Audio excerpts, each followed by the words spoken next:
What's going on, everybody? John here with you. It's a Saturday, May 17th, 2025. How's everybody doing out there today? For Scott Arneal's squad, it is the Winnipeg Jets, and it sounds like this. Let me get Alec Nava in here first. As it's Mark Scheifele, Kyle Connor, Gabe Villiardi, Josh Horsey, Dylan DeMillo, Blind Domestikov, Nick Ehlers, Cole Perfetti, Dylan Sandberg, Neil Pionk, Adam Lowry, Nieder Ryder, Mason Appleton, Morgan Barron, Brandon Tanev, Alex Iafallo, with Hayden Fleury and Luke Schenn.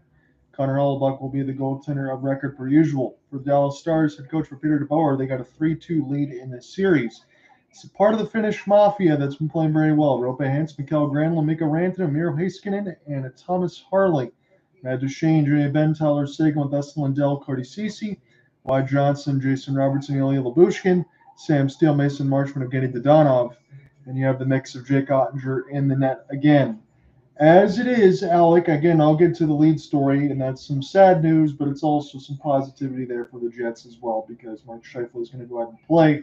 But the lead story before it in the actual part of the ice is the Winnipeg Jets is 6-1 at home.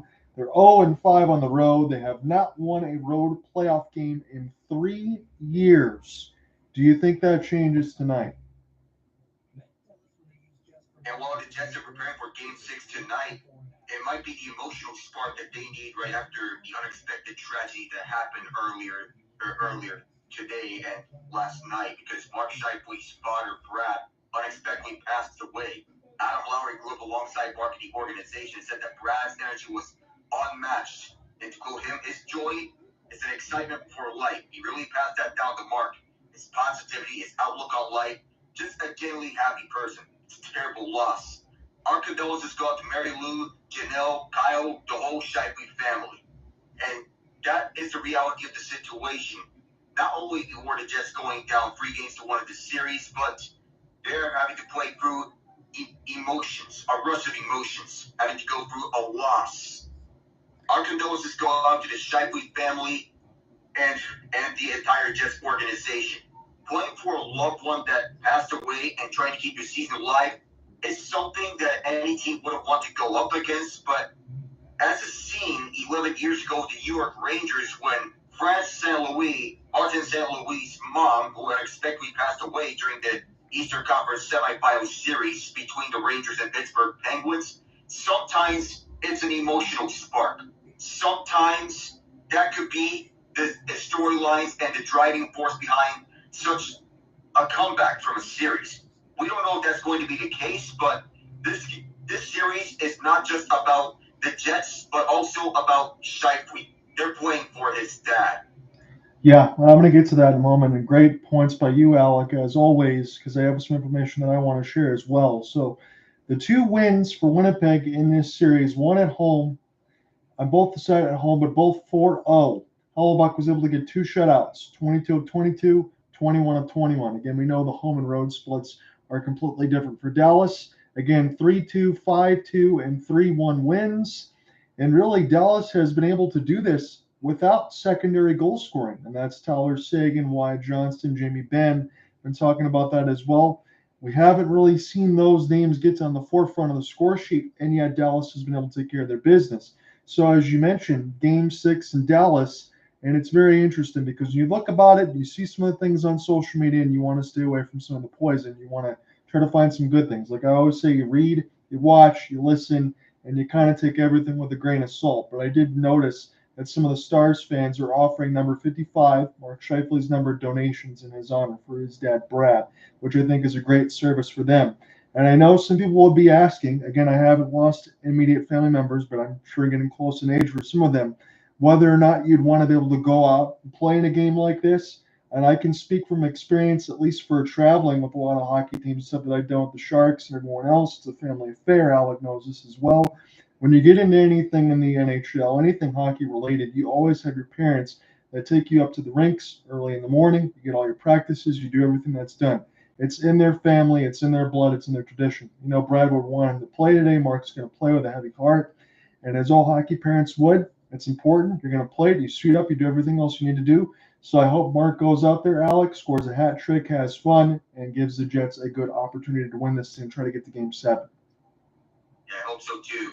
while we were anticipating a Stars Jets as Stars Oilers Western Conference Final initially, this game is about Mark Scheifele. This game means more than just a playoff game. This is about him. This is about his family. This is about everything that he has loved and about and all the love that he has dedicated towards this sport and with all his family behind his back. The team playing behind a motivated Mark Scheifele. Whether or not he was going to play tonight was up to his decision in and of himself. If he was going to not play this game, I completely understand. If he wants to play this game, I understand as well. Bottom line. But still, he made the decision himself because of the emotion, because he wants to do what his father wants him to do. Play. So as we go through it and throughout this series, again, we saw a little bit in Game 6 in the mix of Scheifele and Benn. There were some punches thrown. Scheifele with a hold. Benn got a big punch, knocked Scheifele down alongside with the linesman. So there was some interesting there. I will say this about Jamie Benn. I mentioned it before with the cross-check on Dylan Larkin that started his back issues, some of the stuff in Vegas when he left out early, got suspended. He has been riding on the wrong side of the law sometimes, does Jimmy Benn, and his motions do get the best of him at times. If Winnipeg does get out to the front of the jump, it's not like Jimmy Benn has really been dominating in this series. I would be interested to see if Peter DeBoer and the rest of the team alongside Jimmy Benn keeps their composure because he's not always done so. But we have not seen the Winnipeg Jets be able to play to their forefront. As we said, 0-5 on the road. The splits, when you're giving about 5 goals per game on that side, never really work out in your favor there. But I do want to make note of this. Nick Ehlers in this series, Alec, has already had 2 games, in Games 2 and Games 5, where he's had multi-goal games. I think he's played very well, all things considered. All things considered, the Jets, they're playing aggressive and smash-mouth hockey and keeping this series afloat. Of course, we know about Kyle Connor with 11 points in his 8 elimination games in his NHL career. He's been the driving force of his offense, he and Mark Scheifele. But Nikolai Ehlers has been outstanding too, already with 5 goals in this series. And he's been solid ever since he returned to the lineup in Game 6 against St. Louis. Dallas, they need contributions outside of the Finnish Mafia. It's not like everyone else is any slouches, but Mikko Rantanen, Michael Granlund, Roope Hintz, they can't do it all. They need that secondary scoring, especially from the likes of Jamie Benn, Tyler Seguin, and Matt Duchene, that second line. And not to mention that Jason Robertson, he only has 1 point in the 5 games since he returned to the lineup. Yeah, and I would say more so going forward, Alec, would be my point for the second line, as you mentioned. They're going to need that when they're playing against the Oilers, if they get to that point. They're going to need that when they play in the Stanley Cup Finals, if they get to that point. I know I ended up getting a chance to have you close out last time, but if you want to close out again, you can. If you want to lead the first, how do you want to do this today? Let's switch it all around. Okay, so I'll get an opportunity here to start this again, or you can start it and we can figure it out what we want to do. All I want to see is Connor Hellebuyck try to improve on that. 584, 0-5 on the road, and a 793 save percentage. Unlike him, if he gets 1 good road game, that might be enough. And Jake Ottinger, after a loss, has been sharp. 17-6, 203 GAA, and a 924 save percentage throughout his playoff career. He's one of the best goalies after a loss. And don't forget about Mikko Rantanen. He's likely the Conn Smythe Trophy favorite right now. Postseason leading 19 points. That's ahead of the likes of Connor McDavid. Yes, it is. There's some big names. We're expecting a big game. There's a lot on the line. The Jets season's on the line. Alec, you can get set to take it away. So we have the opening face-off, Francois St. Laurent and Dan O'Rourke are referees. Puck drop is there, and an emotional Mark Scheifele wins the first face-off. How are the Jets going to fare in this emotional game right around them as they start with the top line?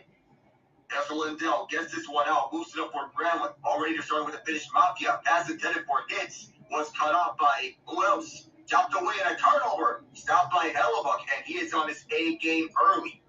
That was a good forechecking alongside with Roope Hintz, who does it all. To leave it on the other side for Mikko Rantanen, as you mentioned with the Finnish Mafia. They can start with speed. That was a pretty good save, as you mentioned. Close the 5-hole near the left dot. And we talked about Hellebuyck need to improve on his numbers on the road. In his last 9 road games, 550 GAA, 831 save percentage. In his last 5, 584, 793 respectively. Those need to improve. Yeah, they do, because again, we mentioned alongside Connor Hellebuyck, who's likely Alec going to win a third Vezina. If he just gets one of these strong road games to be able to will his team back to the Canada Life Center, he's been lights out at home. He has shutouts and back-to-back home games this postseason. We have yet to see if a possible Game 7 could go that way. Based off 1-2 clean, and it exits out to the neutral zone, and Tyler Seguin shoots it inside. Connor Hellebuyck will slow it down and throw this towards the far side where the Stars hold his own. Seguin fires it right off the bat of Hellebuyck. Harley kept it inside off the scramble. And this one chipped over to the far corner. The Jets clear this one out. Benn up front, and Harley gets this right onto a waiting Kyle Connor, who backhands this one around. Or was that Cole Perfetti, rather? Yes, it was. Healers wanted to send it to Perfetti. All he found was Tyler Seguin. Benn over skates, and it will be brought back in by Perfetti. Game 7 hero, one of two of them. Well, one of three, rather, because of Vlad Domestikov and Adam Lowry in a Game 7 Manitoba Miracle as this chipped inside by Rantanen. The Hungry Moose as he gets knocked down by Neil Pionk, and they cough up the puck. Scheifele's back out there. Scheifele give it go for Connor. Wants to deliver it back over to Scheifele. Gabe Velarde sets up right off the side of the cage. And out inside by Winnipeg, just for a brief moment. This Rantanen brings this one out. Winnipeg chops it away on the backhand for an open Scheifele. And it is taken back by Connor. Connor drops this one out for Pionk. The old Pionk waits with the puck. Pionk surveys his options and delivers it cross ice for Sandberg. Deflected up by Nino Niederreiter as the third line is out there for the first time for Winnipeg. Niederreiter tied up at the far side, and that allows Evgeny Dadonov to move it up the far side of the ice, and the Stars are offside. Yeah, Mason Marchment is furious. He thought there was able a chance to get a stride and a half, but he was off convincingly, Alec. Yes, he was. He's trying to plead his case, but there was no such case there, and already the Jets are doing it all on the defensive zone. Josh Morrissey blocking a pass right off his skate. That's the best thing that we talked about going into this, Alec. If the Jets can find a way to play at home and find that way to translate it on the road, it starts with good defense in front of your netminder. And Connor Hellebuyck, when he does not allow a goal in the first period this postseason, he's 2-1. And his numbers have been sharp when he doesn't allow a goal in the postseason. The only loss has been in Game 1 of this series, where both teams were scoreless after the first period. Up the far half boards, they gave it away. Now it's trying to come back with this as Steele was stick lifted just in time. Hayden Fleury filled it admirably in the absence of Logan Stanley. And he has been a solid third-pairing defenseman right next to Luke Shen or Colin Miller. Lowry tried to get fired around Bishop, but can't. Lowry's pass was cut off at the near half boards, and Marchment brings it out. Marchment will skate this one across. Marchment overskates the puck as there is a massive humanity along the far half boards, right near the Winnipeg bench. This one fired around 2-on-3. Chasing after it, to retrieve his own dump at is Morgan Barron, the ex-Ranger. From the far corner, delivered onto the near corner side, and Dallas does get this one out. Trying to split the defense here. Rantanen, Hintz gets laid out right in the front of the goal, and he gets back up on his skates. Granlund centers up front, and Hintz gets brought down again. And it appears we do have a penalty as Hintz was getting bullied on the ice. Yes, he was. And I know Dallas didn't like the sound of it and all that, but I could see early here for Alec in the mix of Dallas. They're just throwing all the shots that they can at the net right now, trying to make things uncomfortable here for Hellebuyck at the moment. And Scott Arneal, the first-year head coach of the Winnipeg Jets, he actually has been in a previous stint with the Columbus Blue Jackets. That didn't go all too swimmingly, though. We're not getting a penalty. I thought there was going to be one, John. How bizarre. Yeah, me too. I apologize for that. We're going to be playing 5-on-5. You're going with Robertson, Rantanen, and Johnston here for this face-off. And it is won by Rantanen. Right side, Heiskanen wants to deliver this one around. Heiskanen, long straightaway shot. Might have been blocked wide. Harley on the hold. Gets knocked off the puck. And Connor gets this one out. Miro Heiskanen will restart. Peter DeBoer going with 11 forwards and 7 defensemen ever since Heiskanen returned to the lineup. Nothing wrong with that, as you have 7 defensemen that can be serviceable for your squad. Ilya Labushkin is the 7th defenseman. Rantanen fires it, kicked out by Hellebuyck. On the near corner, Rantanen trying to gain positioning on Pionk. Perfetti wants to pry free. Granted, the season won't go too far of him, and it's Sandberg with it. Sandberg back for Pionk, as both teams make their changes, and Sandberg heads to the bench end of his shift. New players on the ice, including Mark Scheifele, the lone shot belonging to the Dallas Stars. Up the near side here is Kyle Connor. Overskated for a moment, brings this one back to himself. Backhander on the boards for Scheifele. Evades Duchene. Scheifele around for Connor. Connor towards the left point for Morrissey as the mellow. Gross one towards the net, and that is kicked out by Ottinger. And on the far side, Morrissey keeps it inside. Scheifele. Mark Scheifele tries his own for the near corner to DeMello. DeMello air milks this shot, and it hits the mesh. Well, we can see already from our previous game in the mix between Carolina that the defense and everything else is going to matter here between Washington, Carolina, and Dallas and Winnipeg, because all these chances trying to create space out in front, take the eyes away from these netminders. We're seeing that early here in almost the first 5 minutes. And that was the theme of last night's Toronto-Florida game, and one that Toronto desperately needed. And what a game that was from Joseph Woll. And so all of a sudden, it feels like elimination game. Joseph Woll plays like Dominic Hasek, and so far he has in 5 career elimination games. Dallas has 5 straight home wins, and they have outscored opponents 22-10 in that span. The only loss they've had at home was game 1 against Colorado, but ever since, they won every single game as we get established. Yeah, and it's really hard for Dallas to even lose a couple of games in a row. I don't even think they've done so in the postseason yet, Alec. And as you mentioned, alongside with Toronto, I was telling you after that 6-1, I didn't see any way for the Maple Leafs to come back and bounce back the way that they did, but also big on Austin Matthews. Finally got a goal in the second round. And the deal was sealed by Max Pacioretty with the second goal of that game for Toronto, which was the insurance marker. That was a defensive statement by Craig Berube's troops. Mason Appleton picked it up at the far corner on the dump and gets shut down. Winnipeg holds his own as they bounce this one around on the near half boards where Duchene gets blown up. And inside the Donov. The Donov overlooked. The Donov gets towards the outside. Red run attempt. Hell of a puck. Oh my goodness. On the car crash towards the side of the cage. You got Shen, Fleury, everyone else. Now we might actually get a call. I'll let you know when it's definitive. As Donov wraps it toward the right side post, he gets a piece of it, closes the 5-hole, Sam Steele trying to pry that puck loose and put it across the goal line, but the Commerce, Michigan Township native was a steel trap, didn't let it go. Was not want to get anything against him there, of course. If we're going to talk about his road woes, I feel he's found something in which he has regained his swagger with the back-to-back shutouts at home. But can that mojo be carried on to home? But Neil Pionk believes that Winnipeg is playing well enough in Game 4 to potentially take a road game here. So we're still going to stay 5-on-5 here, and you're exactly right. You got to find a way to get some of that swagger back. And Connor Hellebuyck in the previous sequence was just talking with the Zebras to make sure to keep that front of the net clean. That's what both goaltenders want between Hellebuyck and Ottinger, who's going to be much of the conversation for the U.S. Olympic squad next year when they get to Milano Cortina. 2 shutouts in this series. The second time in his career, which he's recorded 2 playoff shutouts in the same series. The other one being his first ever playoff series, 2018, in the West quarterfinals against Minnesota. Tie up at the far corner as both teams are trying for the loose puck. Harley gets boxed out, and Brandon Tanev will keep it inside. Tanev has yet to score a point here in his postseason as Pionk rushes up to the near half boards to keep this one inside off the tie-up, and it's going to be bounced up for Heiskanen. Will rush it down the near side. Poked away, and Quinn keep it out the Winnipeg zone. Gravelin gets tied up, and escape movement is Morgan Barron.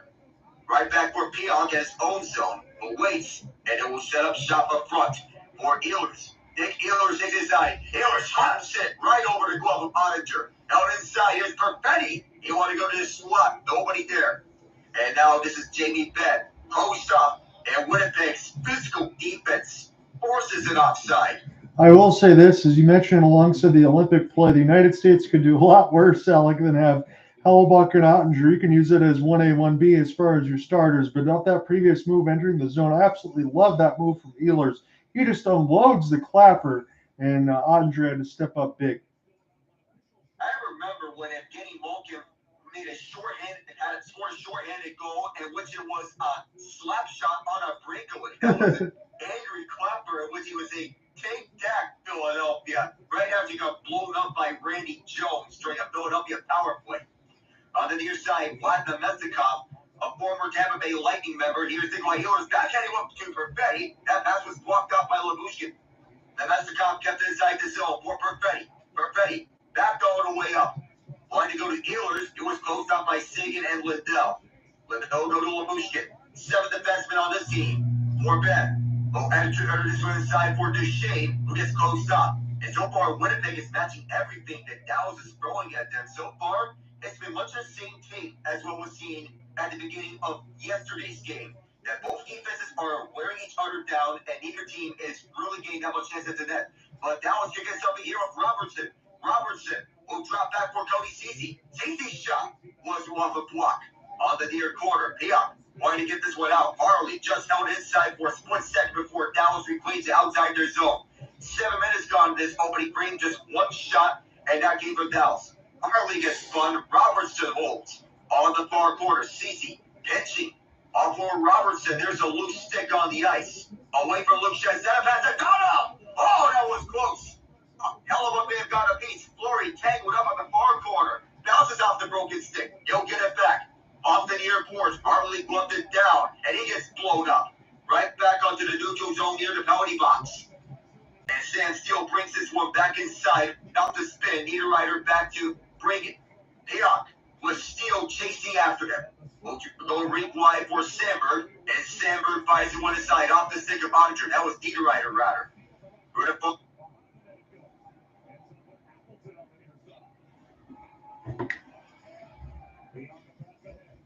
Might have lost Alec for a second. There was 11:55 left to go back and behind the inboards now. Picked up across the left side red line.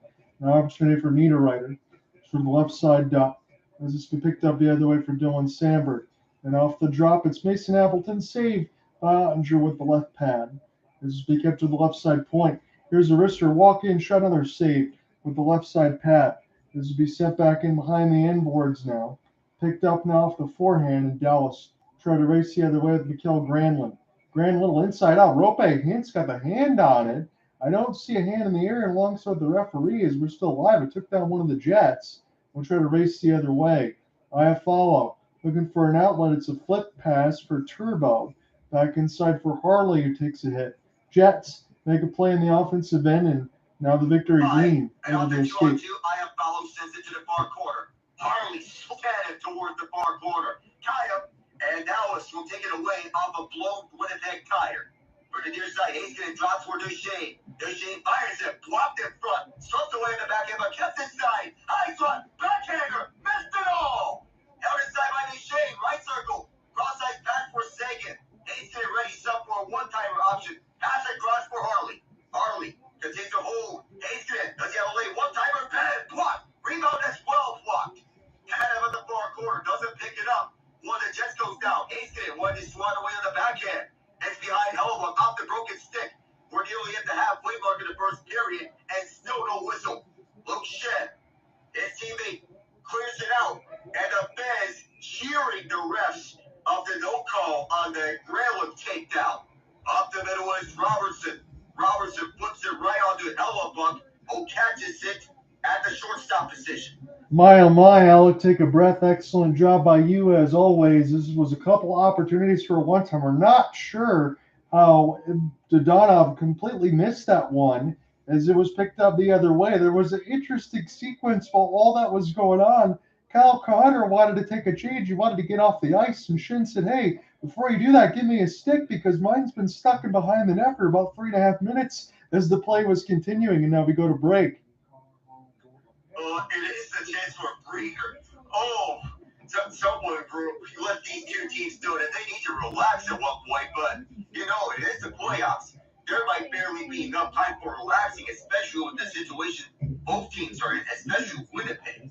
I love the pace of this game, Alec. I'm going to be completely honest with you. I don't know if it's going to stay that way throughout this whole thing. Maybe the second period I'll get a little bit of a breather myself.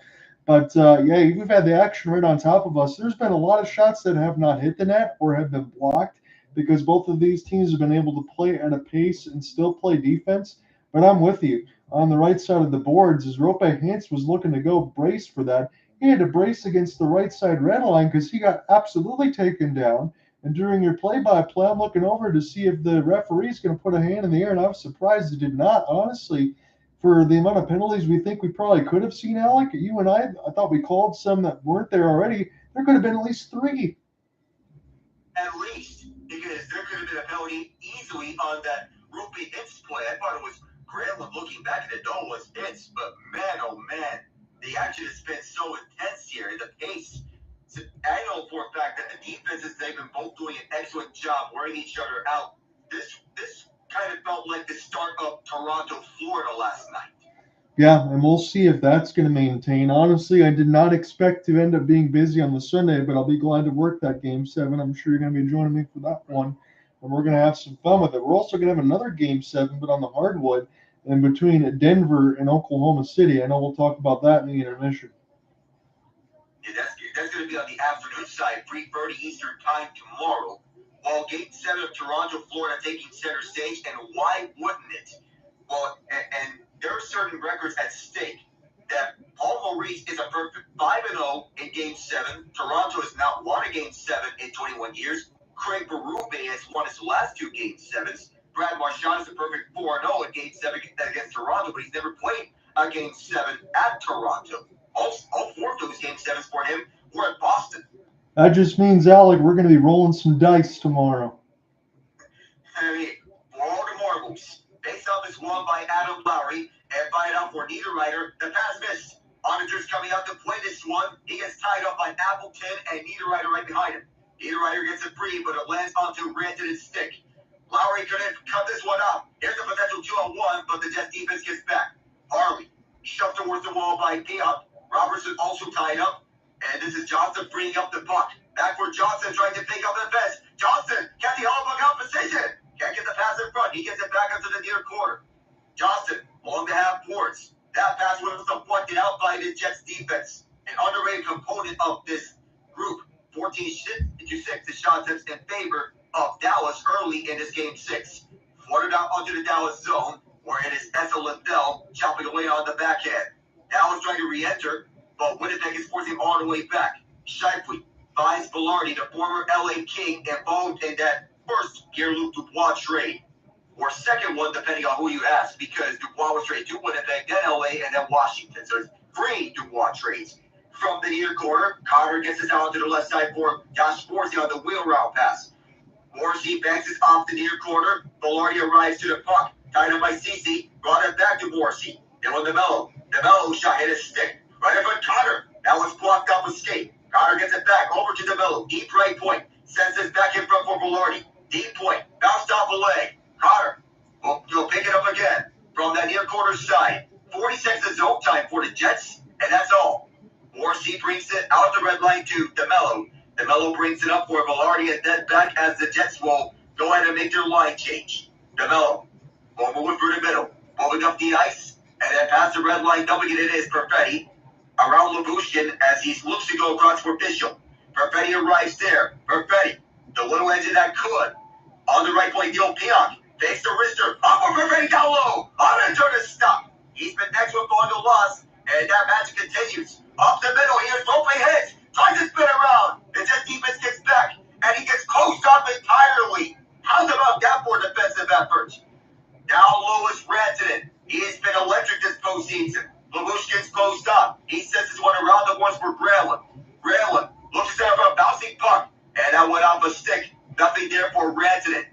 This Jets defense has been doing a good job denying the Finnish Mafia of any chances. But they bring it back, though. Granlund gets turned by Luke Shed. Tanev arrives, and Fleury settles it down. Fleury. Granlund trying to get a stick on it. Perfetti brings this one out. Not going to be a 3-on-2 as Perfetti. Sends this down and around. Tanev arrives first at the near corner. Bringing it back to the right point for Luke Shed. His shot hit a stick. That was Jamie Benz. And a lucky souvenir is going to bring this puck home. So Cole Perfetti on the previous sequence gets denied by the right pad of Ottinger near the right side red line, but I got to outline as we go to break here. Neil Pionk, he was stuck in one end getting a piece of the stick with the shot block.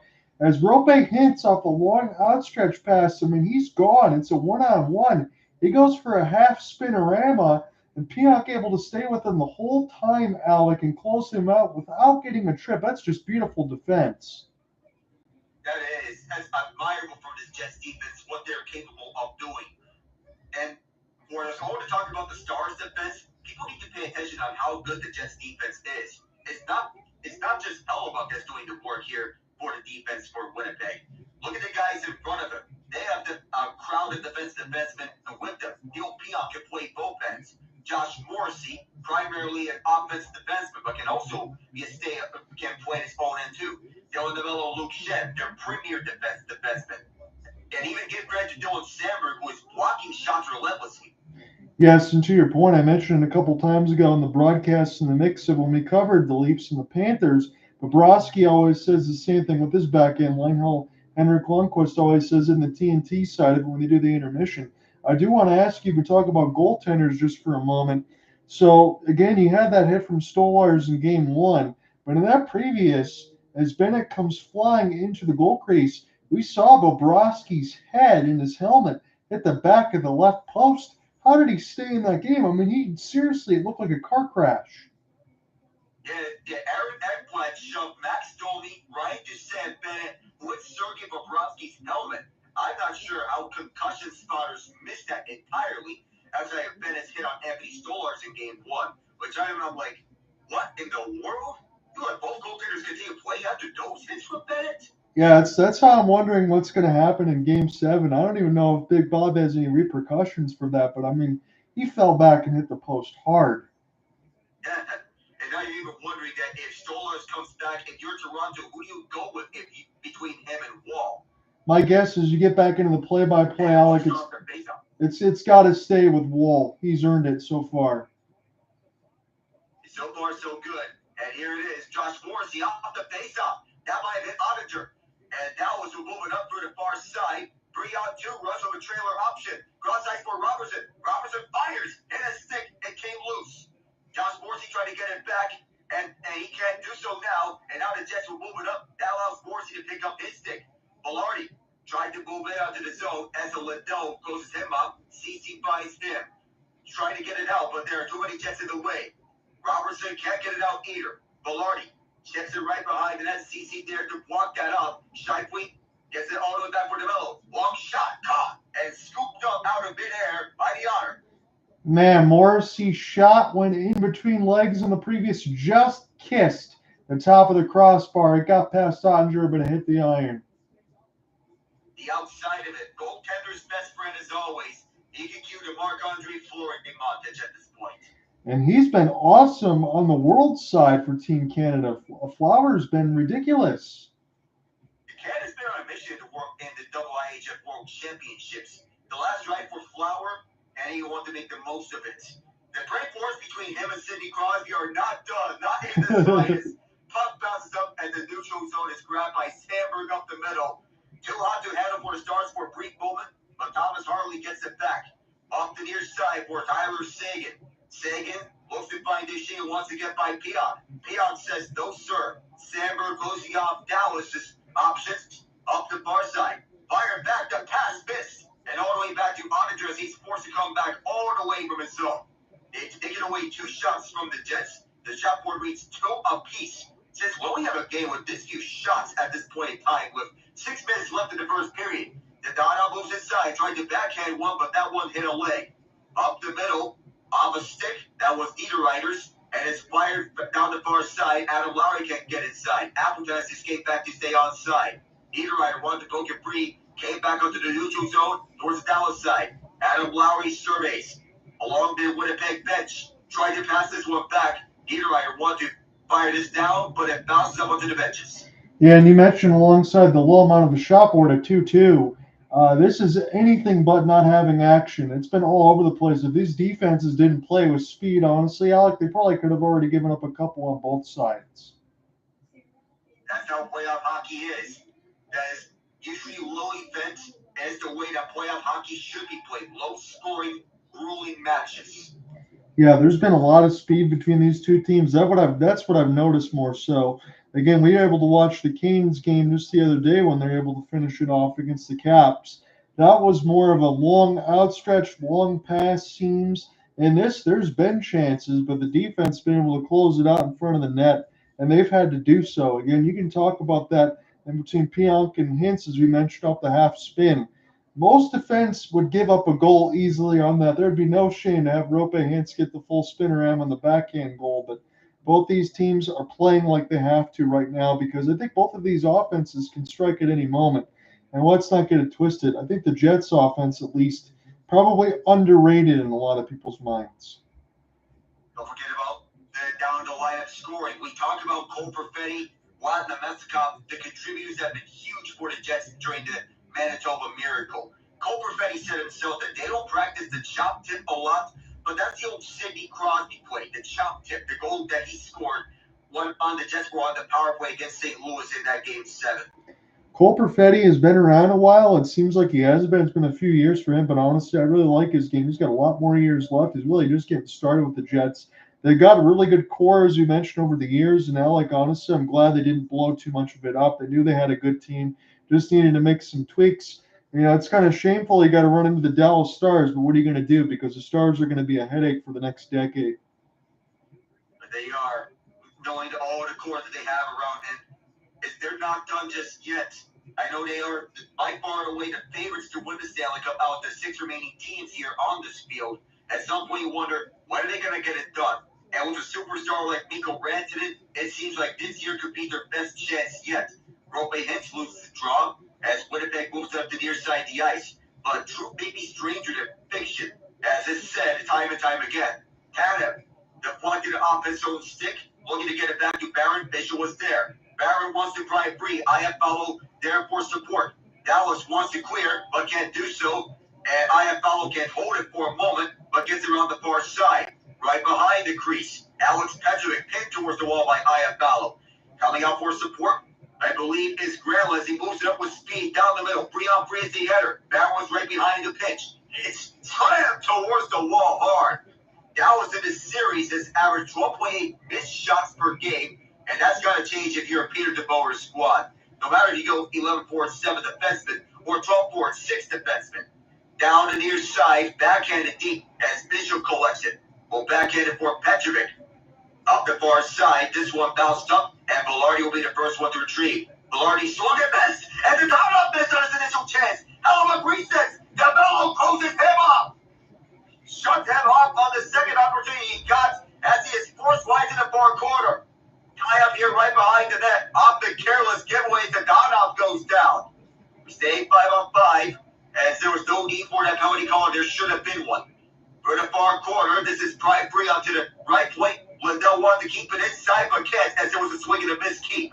Backhanded in deep by Perfetti, or rather Connor, as Scheifele comes south. Extra motivated for tonight's game, playing for his late partner, Brad. On the near side, as Connor dispossesses his man the puck for a brief second. And through the middle come the Stars. Up around the far side, Hellebuck lets this one go. PR beats out Robertson. Wants to go out in front. The pass missed everyone. Was this last touch by Winnipeg? No, was last touch Dallas. Perfetti's back out there.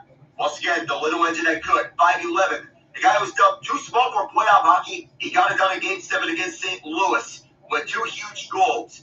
Payop through the near corner. The down-up slams him. Namestnikov out there. Towards the front. Robertson can't find a lane. Through the far side. Ehlers skates this one out through center. Sends this one down up a stick.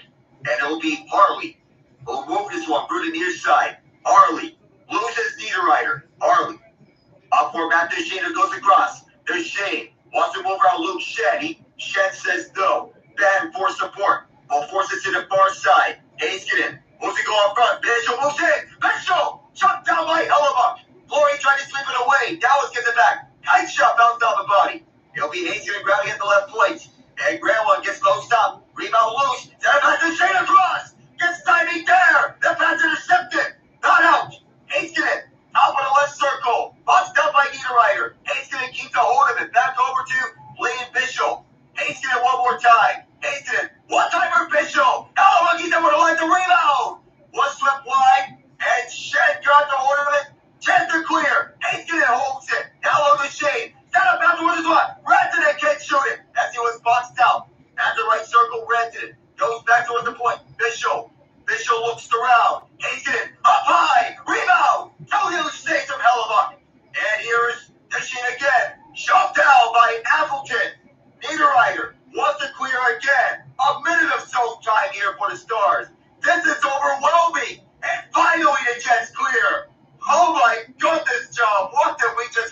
How did they not take a penalty there? They looked like they were being outrun. And Mikko Rantanen almost deked everybody through his shoes. He almost did. As Hellebuck will play this one out, he's surrounded. And Graham will grab a hold of the near side. Sharp angle. Hellebuck again. Yeah, he was outstanding. This last one for Bischoff, I mean, he's able to walk in like a phone booth, gets denied short side. Rantanen sets up this 1-2 for Duchene, somehow gets a piece of it with the right pad, does Hellebuck. Jimmy Benn had the screen all over him. Connor was outstanding in that sequence. The Jets survived. I would have been not the least bit surprised, Alec, if they took a penalty. I almost feel like they had to, but now they got to deal with this ozone draw. I guess the hand-eye coordination for the warm-ups is starting to work out on the road at last for Hellebuck. Because if you're here, DeBoer and the rest of the Dallas Stars, you're wondering, how the heck did we not score there? Lindell heads out, grab one more time on Hellebuck. Can't solve him there, and this one finally out as Lindell backhands this one inside. Oh no, this is off the Winnipeg bench. Well, so at least you could say, I'll mention this. If I'm Peter DeBoer, I'm thinking this exactly. It's 125 of zone time. You probably almost scored 3.5 times there. That's going to take whatever happened in this first period. I think Peter DeBoer gives his team the check mark. Dallas Stars did well in the first 20. So far, so good in the first 20 minutes. This is a check mark for the Dallas Stars. They come out as the hungrier team. Winnipeg has had all the answers defensively. And you account for the Neil Pionk shutdown on Roope Hintz earlier in this period. Scheifele's tossed out. That means Velarde is going to take the face-off, and he wins it in lieu of Scheifele. Up the middle, backhanded deep by Josh Morrissey. Right off the glass and picked up by Cece. Lindell gets plunging up and is chopped away. DeMello gets a stick up to the puck and salutes at center ice. Velarde will recollect it up, and here's DeMello. No scoring here in the final minute of this first period. Right behind the play, Cece gets chopped out. Marchment off the near wall, and this bounces up for Scheifele. Kyle Connor brings it back inside. Wants to set it behind for Morrissey and does. Morrissey right off the post. And this will be Connor keeping this one inside. Connor right at the play. Connor threw one towards the goal. That bounced up. Marchment wants to play this one out and does so. Winnipeg plays this one off the glass and up for Sandberg, who is tied up in his own zone. Morgan Barron's back deep. 27 seconds. Barron will restart. Fourth lines out there as Barron brings it back. Barron staying behind the defense. Can't finish this one off as he overskates the puck. Barron tied up far side. Brings it back towards the point for Morrissey. Great play for DeMello. DeMello takes one up. That was blocked in front. DeMello goes back. Here's Morrissey. Force wide outside. Morrissey towards the front. Can't finish this one up. Swept away out of the zone. And what an eventful first period. Despite it being scoreless, what action we've had here on both ends. And to both goaltenders, take a bow. Yeah, you said it all, Alec, because I was thinking the same damn thing. Again, the shots read just 6-2. But again, all the shot blocks, everything else in front of it between both of these teams, that's the only reason why the shot board's been so low. But you can quantify it, that minute and a half of zone time there for Dallas. I think that, again, made their whole first period. Connor Hellebuck made 3 outstanding stops. Bischoff gets denied near the left side post. The pass across tried to set up for Rantanen and Duchene. Benn has a screen in front. Somehow Hellebuck gets a right pad on it. I don't even sure how he saw it. And then you had a previous sequence before that zone time where there was a cough up right in the middle of the slot. Again, Dadonov first gets denied off the wraparound, and then he just blows the wrist shot wide. Honestly, Dadonov probably should have scored twice. He should have, because you wonder what in the world. That's twice in which he should have scored. One and why the second one might have bounced off of someone right in front. But Winnipeg's defense has been having every answer for the Dallas Stars so far. But that zone time, you would think that at some point the Stars were going to be inclined to score later. You would have to think so. And again, we talk about as good as that first period was, despite there not being any goals. How about the hit board? Winnipeg Jets doing what they have to do. This is just first period, mind you. They've got 23 hits already, 23-8. That's the style of playoff hockey that needs to rise up to the occasion if you're Winnipeg. Be the aggressor. And so far, despite the shots on goal total being towards the Stars, Winnipeg is being the aggressor, taking chances with this puck. No matter who is out there on the ice, they're throwing the body, which is something that they love to do. And this, you can say that this is a continuation of the Rick Bonus teams from the 2 years past. But there's a reason why they're setting the tone right now, and that Adam Lowry and Mark Scheifele are setting the tone. Yeah, and you mentioned alongside Rick Bonus, you can talk about being the former coach of both of these teams, but you're absolutely right. You get some tone setting, and at least we can mention this. You mentioned only Connor Hellebuyck losing one game only when they've only given up one or less throughout that first period. Didn't give up anything there. Alec, Connor Hellebuyck looked as good as I've ever seen him in that first period because honestly, about 4 of those 6 saves, probably goals on any other netminder. Yes, that's as accurate as it is. When he is in his A game and doesn't allow a goal after the first period, you know you're going to see a dialed-in Connor Hellebuyck, and that's what we're seeing right now. He's dialed in, and he's playing like he wants to end his growth skid in the postseason. That's the best thing that can happen to the Jets. So for the Dallas Stars, trying to go I think they got 3 straight conference runs. Maybe it's 4, but trying to go for 3. Again, in the mix of it, that Anton Hudobin run when they got to the Stanley Cup Finals, like that was magical. That team was nowhere near as good as what they are right now. And dare I say it for Peter DeBoer's squad. And let's be honest, in between the Jimmy Benn contract and Tyler Seguin, when they figured that out, I think the Stars probably will even get better than this at some point, which is hard to even manifest, but it's really the truth.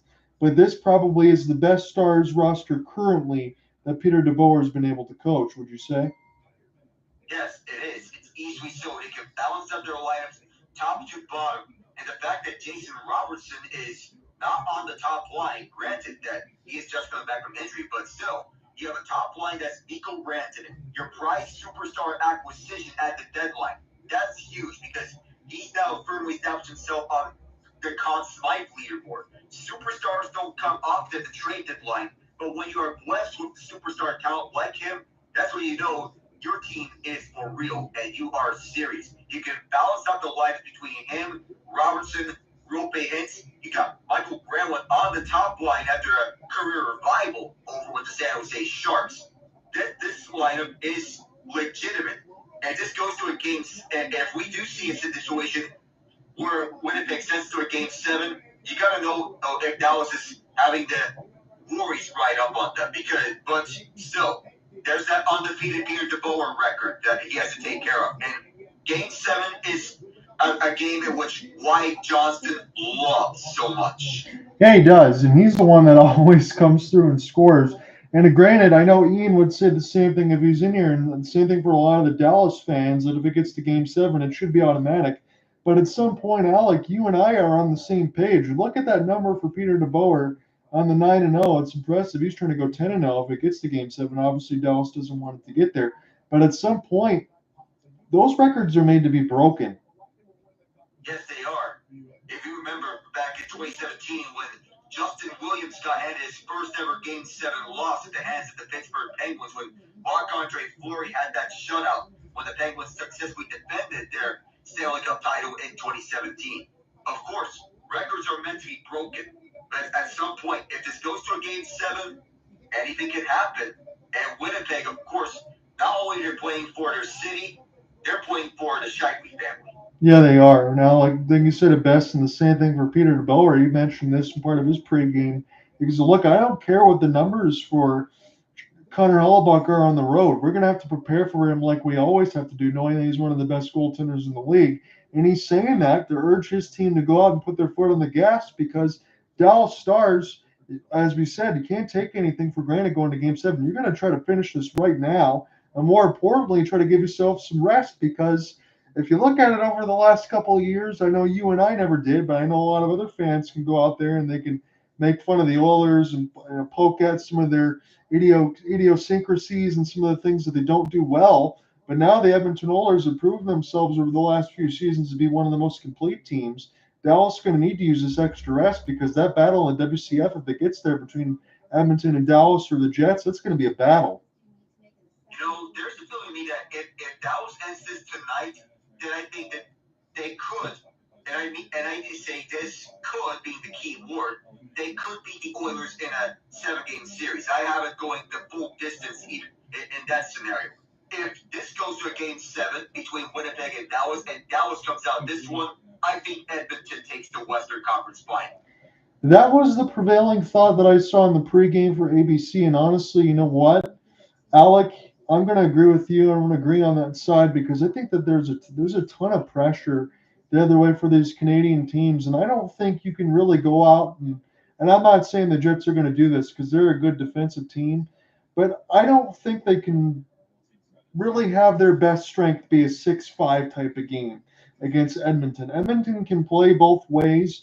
I think that they can do so better than the Jets. I don't see the Jets winning a lot of those high-scoring, multi-goal games. I don't think that suits them as well. No, the track meet style of game is not the Jets style of game. The Oilers, they can play both ways. They can win low-scoring contests, and they can win track meets. That's a scary thought if you're the Winnipeg Jets, if you somehow pull this one off. That's what I'm thinking too. And again, Dallas is more game for that. I would love to see a 7-game series. I know for Cooper Hopkins, he'd be rooting for Dallas because obviously between Calgary and Edmonton, those are blood rivals. You never want to see them win. But I wonder if we do get to the point if Toronto does shock us all and we finally get to see them in the 3rd round, if Toronto and Edmonton, who's going to be rooting for them more? Because I imagine everybody in Alberta and Edmonton are going to obviously root for the Oilers, but maybe everyone else across the entire planet Earth will be rooting for the Leafs. I guess Canada is split. I would imagine that the eastern side, outside of Ottawa and Montreal, will be rooting for the Maple Leafs, and the western side, outside of Calgary and USA Vancouver, they're going to be rooting for the Oilers. So Canada is split if we do get a Toronto-Edmonton final. But either way, if it does get to that point, that would be a godsend for whoever comes out among these two Canadian teams. Again, it's one of those things for me, Alec. We've been watching hockey for a long time in our lives, and even as a diehard-blooded American Red Wings fan and all that, I think I really would want to see a Canadian final, and I'm promising that nobody's in the room making me say that because it's been long enough. And when you see some high-powered teams like that, and then we also see Toronto making all the moves as they've done. Look, we talk about games 5 and 6 being legacy games. We got a chance to cover one of those. It was one of the worst ones that we've ever covered. We had fun with it as much as we could. We tried to be professional, but boy, oh boy, that was difficult to watch. But for Toronto to bounce back and win 2-0, when honestly, I thought it was done. Maybe some other Leafs fans did not. They expected to go 7 because maybe they think maximum pain's going to happen. But I will say this. At some point, that's also made to be broken too. When you see the Sportsnet side of them always not winning in elimination games, if you can win a game 6, 2-0 after losing 6-1, there's no reason why you can't go back home and do the same thing.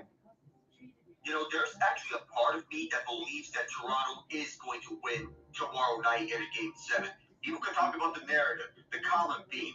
Oh, they have not won a game 7 in 21 years. They've lost their last 10 series while facing elimination. Well, with Craig Roope as your coach, I think it can happen. He brings resiliency to the team, a type of mental toughness that shows when you are coached under him. St. Louis can attest to that with their Stanley Cup run in 2019 and all the core that they brought and with the core that they had from there. Ryan O'Reilly, Jaden Schwartz, Braden Shen, Vlad Tarasenko, the entire defensive core, Jordan Binnington. I think that type of mental toughness can be there with the Maple Leafs.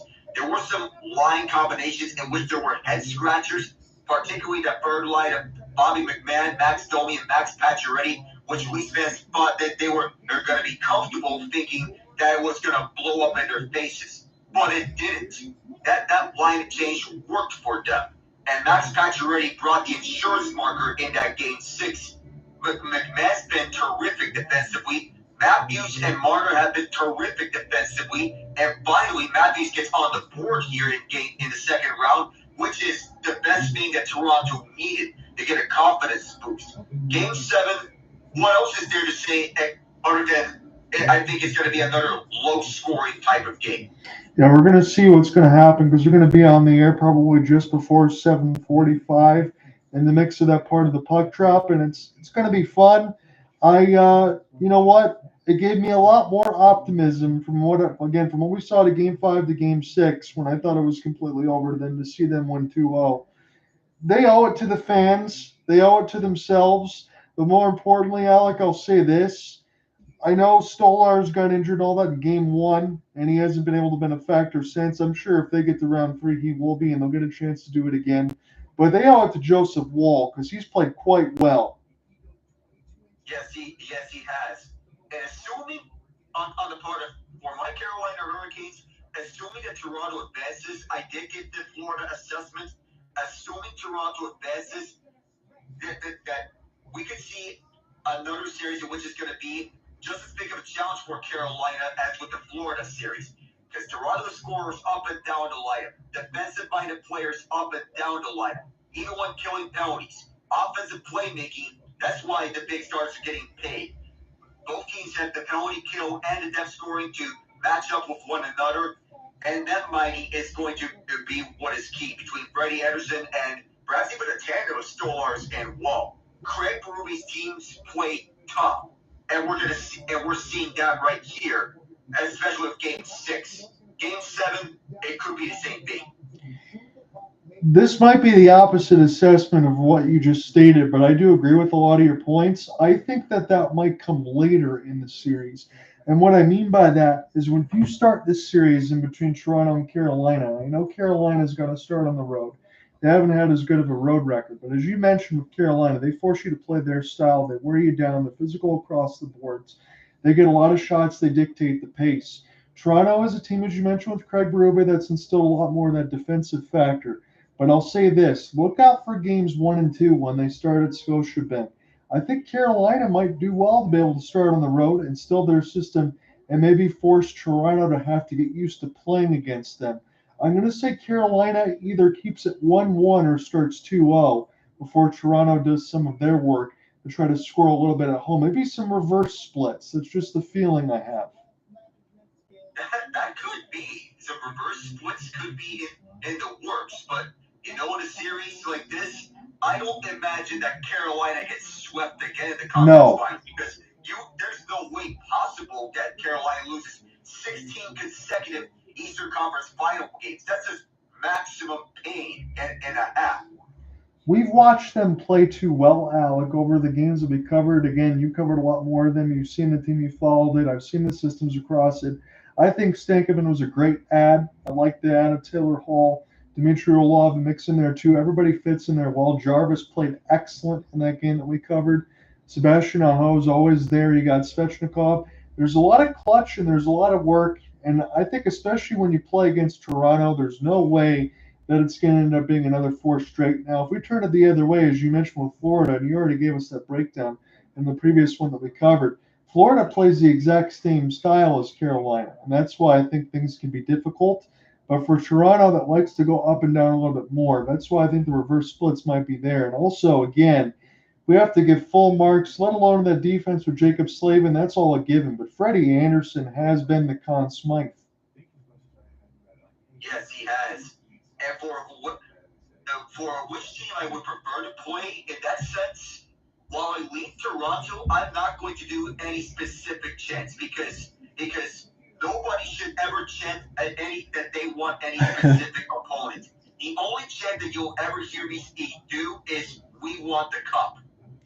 Yeah, I think that's well said by you because I was going to bring that up. And alongside with Toronto last year when we want Florida, that did not work out very well. And now Toronto is chanting, "We want Carolina." All I'm asking is be careful what you wish for, Leafs fans, because Carolina can absolutely tear you up. That was the case, and because that chant is cursed, and the only thing that Leafs fans should be chanting is "We want the cup." I get it. You haven't been to the Stanley Cup final in 57 years and counting. Well, 58 right now. But I get it. It's been a long time coming for you. The closest you've been to the Cup final, 1993. But that doesn't excuse anything about wanting any specific opponent.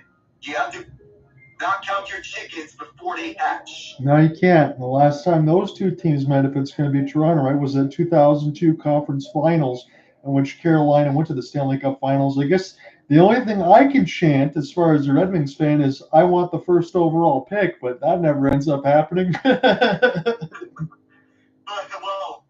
and if Florida gets fought away here in the second round, then maybe that's good use for Calgary because that's a higher first round pick for them.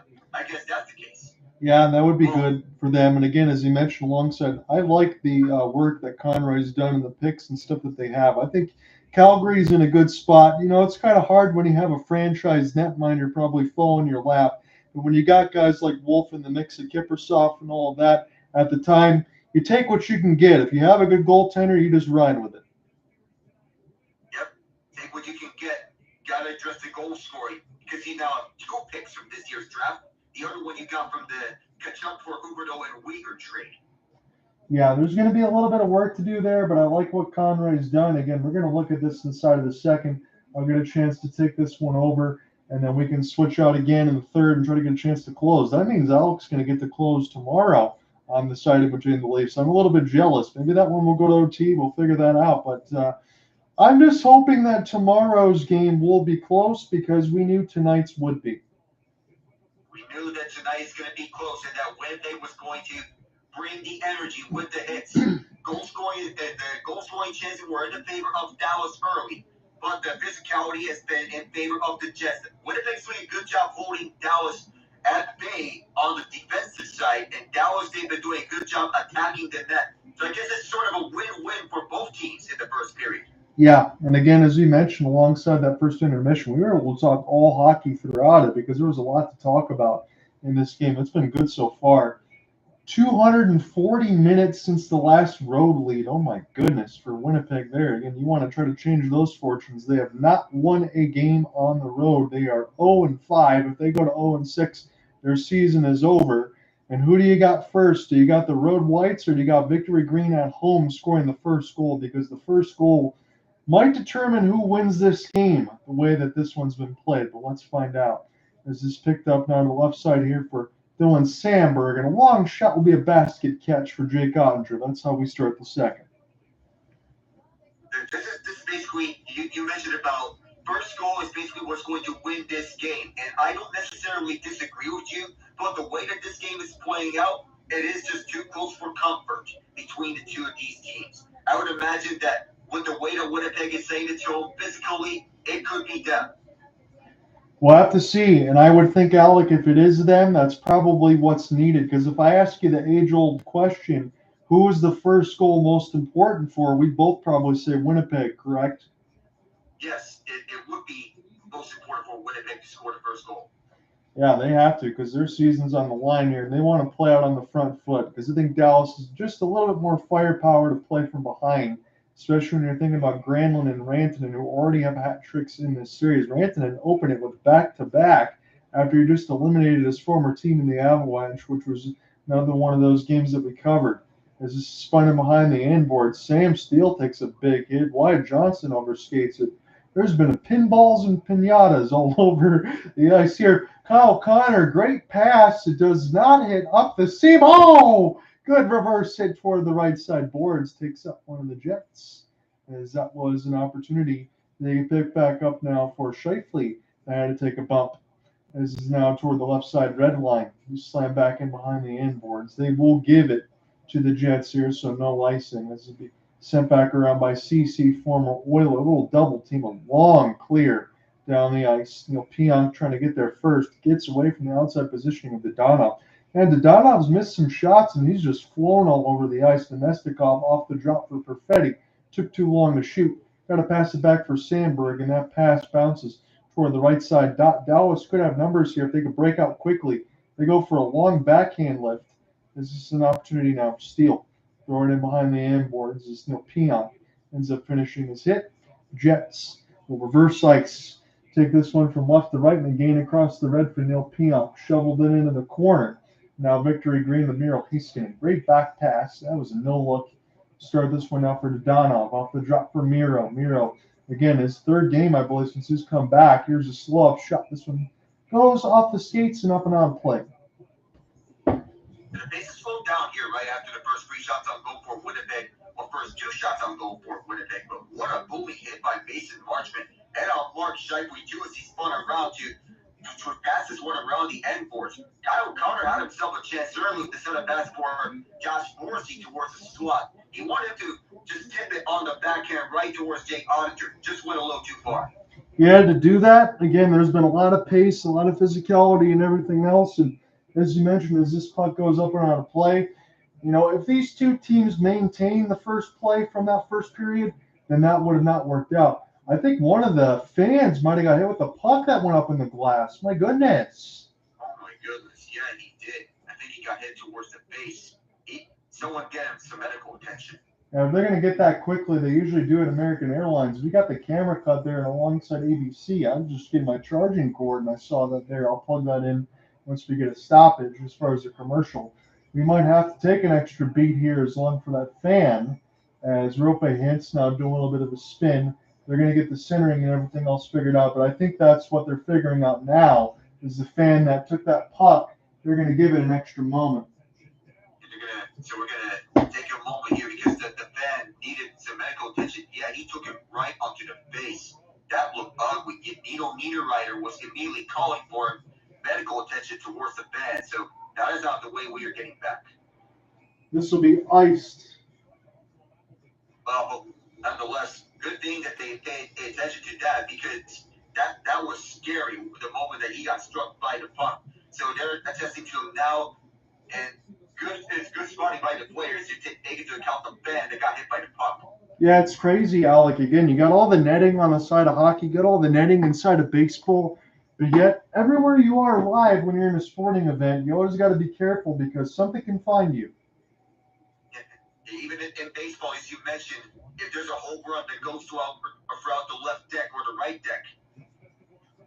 Just a short side slapper that missed from Miro Heiskanen against Connor Hellebuyck, because this will be toward the right side glass now, hit the net and go out of play. Now we're starting to get our stoppages here, 17:23 in a scoreless second. He's going to want a quick shot right off the draw as it came back towards him. So, and that's what sometimes offenses would perform here. Quick face-off wins and try to score quickly. That was the game plan that Heiskanen wanted to go with. Just missed Hellebuck's glove just wide of him and missed the bar. Yes, it did. And at least I'm watching again for Hellebuck's eyes and everything else for the tracking. It looked like he was going to be right on top of that. They didn't miss to hit it with his glove. Wyatt Johnston will win this one straight back to Lindell. Again, that's second line for the Dallas Stars in the mix of Cody Ceci, trying to make another one of those impacts for Jim Nill and Granlund and Ceci. I think have been pretty good. Didn't cost them a whole heck of a lot. As this is now picked up here from Mikko Rantanen. He's got speed. Johnston with him on the right side. Here's the drop for Wyatt. And this one will be sailed up above the glass to stay in play. Mark Scheifele able to separate body from puck. Kyle Connor, not pass too far for him. Settle back down for Ceci.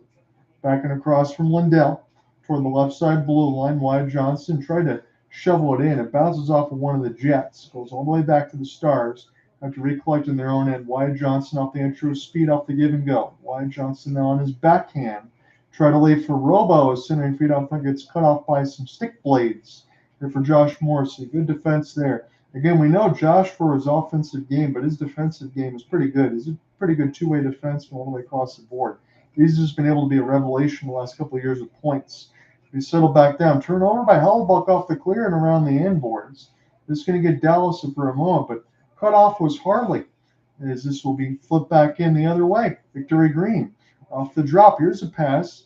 Looking in for Roope Hintz. Here's a pin. Finnish Mafia lines back out there. Wraparound attempt gets knocked away, and Mason Marchment lost it for a moment. This is to be recollected and across the red line. A race now for the Jets. And off the pin, this is sent back out now for Roope, who's in his own end. A long outstretched pass. It's recollected by the Jets. A little reverse body hit. Stars will get it back. Harley's feed bounces off some stick blades. I don't think this is onside. Granlund was offsides by about 50 feet. Winnipeg's defense is doing a good job owning everyone on Dallas and limiting shot chances here with their stick checks. Good job on limiting the Finnish Mafia. And one of the shots that Mikko Rantanen took bounced off a stick right in front, which speaks to the Jets' defensive structure as Scott Arneal runs. Who is going to blink first in this game? Because again, Alec, I have to remind you, shot attempts are 30-13 Dallas, but the shot board reads just 6-5 Stars. Defense has been exceptional, as both of us have been telling you throughout this broadcast. John, I'm with you alongside Alec Nava. He took the first, I'm going to take the second. We're still waiting for this first goal, and it might be a while once we get a nice play off of a breakout, but both of these defense don't allow that. Sent back in on the inboards. You can ask that between Washington and Carolina, and that previous one we covered a couple days ago. This will be settled the other way. Rister, this goes wide of the right post, and Labushkin lost it. This will be sent back off the back check. Ilya gets a chance to pick it up now. Ehlers picks his pocket, and will scroll back into his own end. And alongside with Hayden Fleury, but it's still with Nick Ehlers. Ehlers now turns on the burners in a half skate, dropping alongside for Hayden and around the mesh. As this will be picked up here off the drop. And Victory Green will get it one more time. Again, shot board has not changed. We're 5 minutes expired into the second, still scoreless. Granlund, windmill, lost the puck.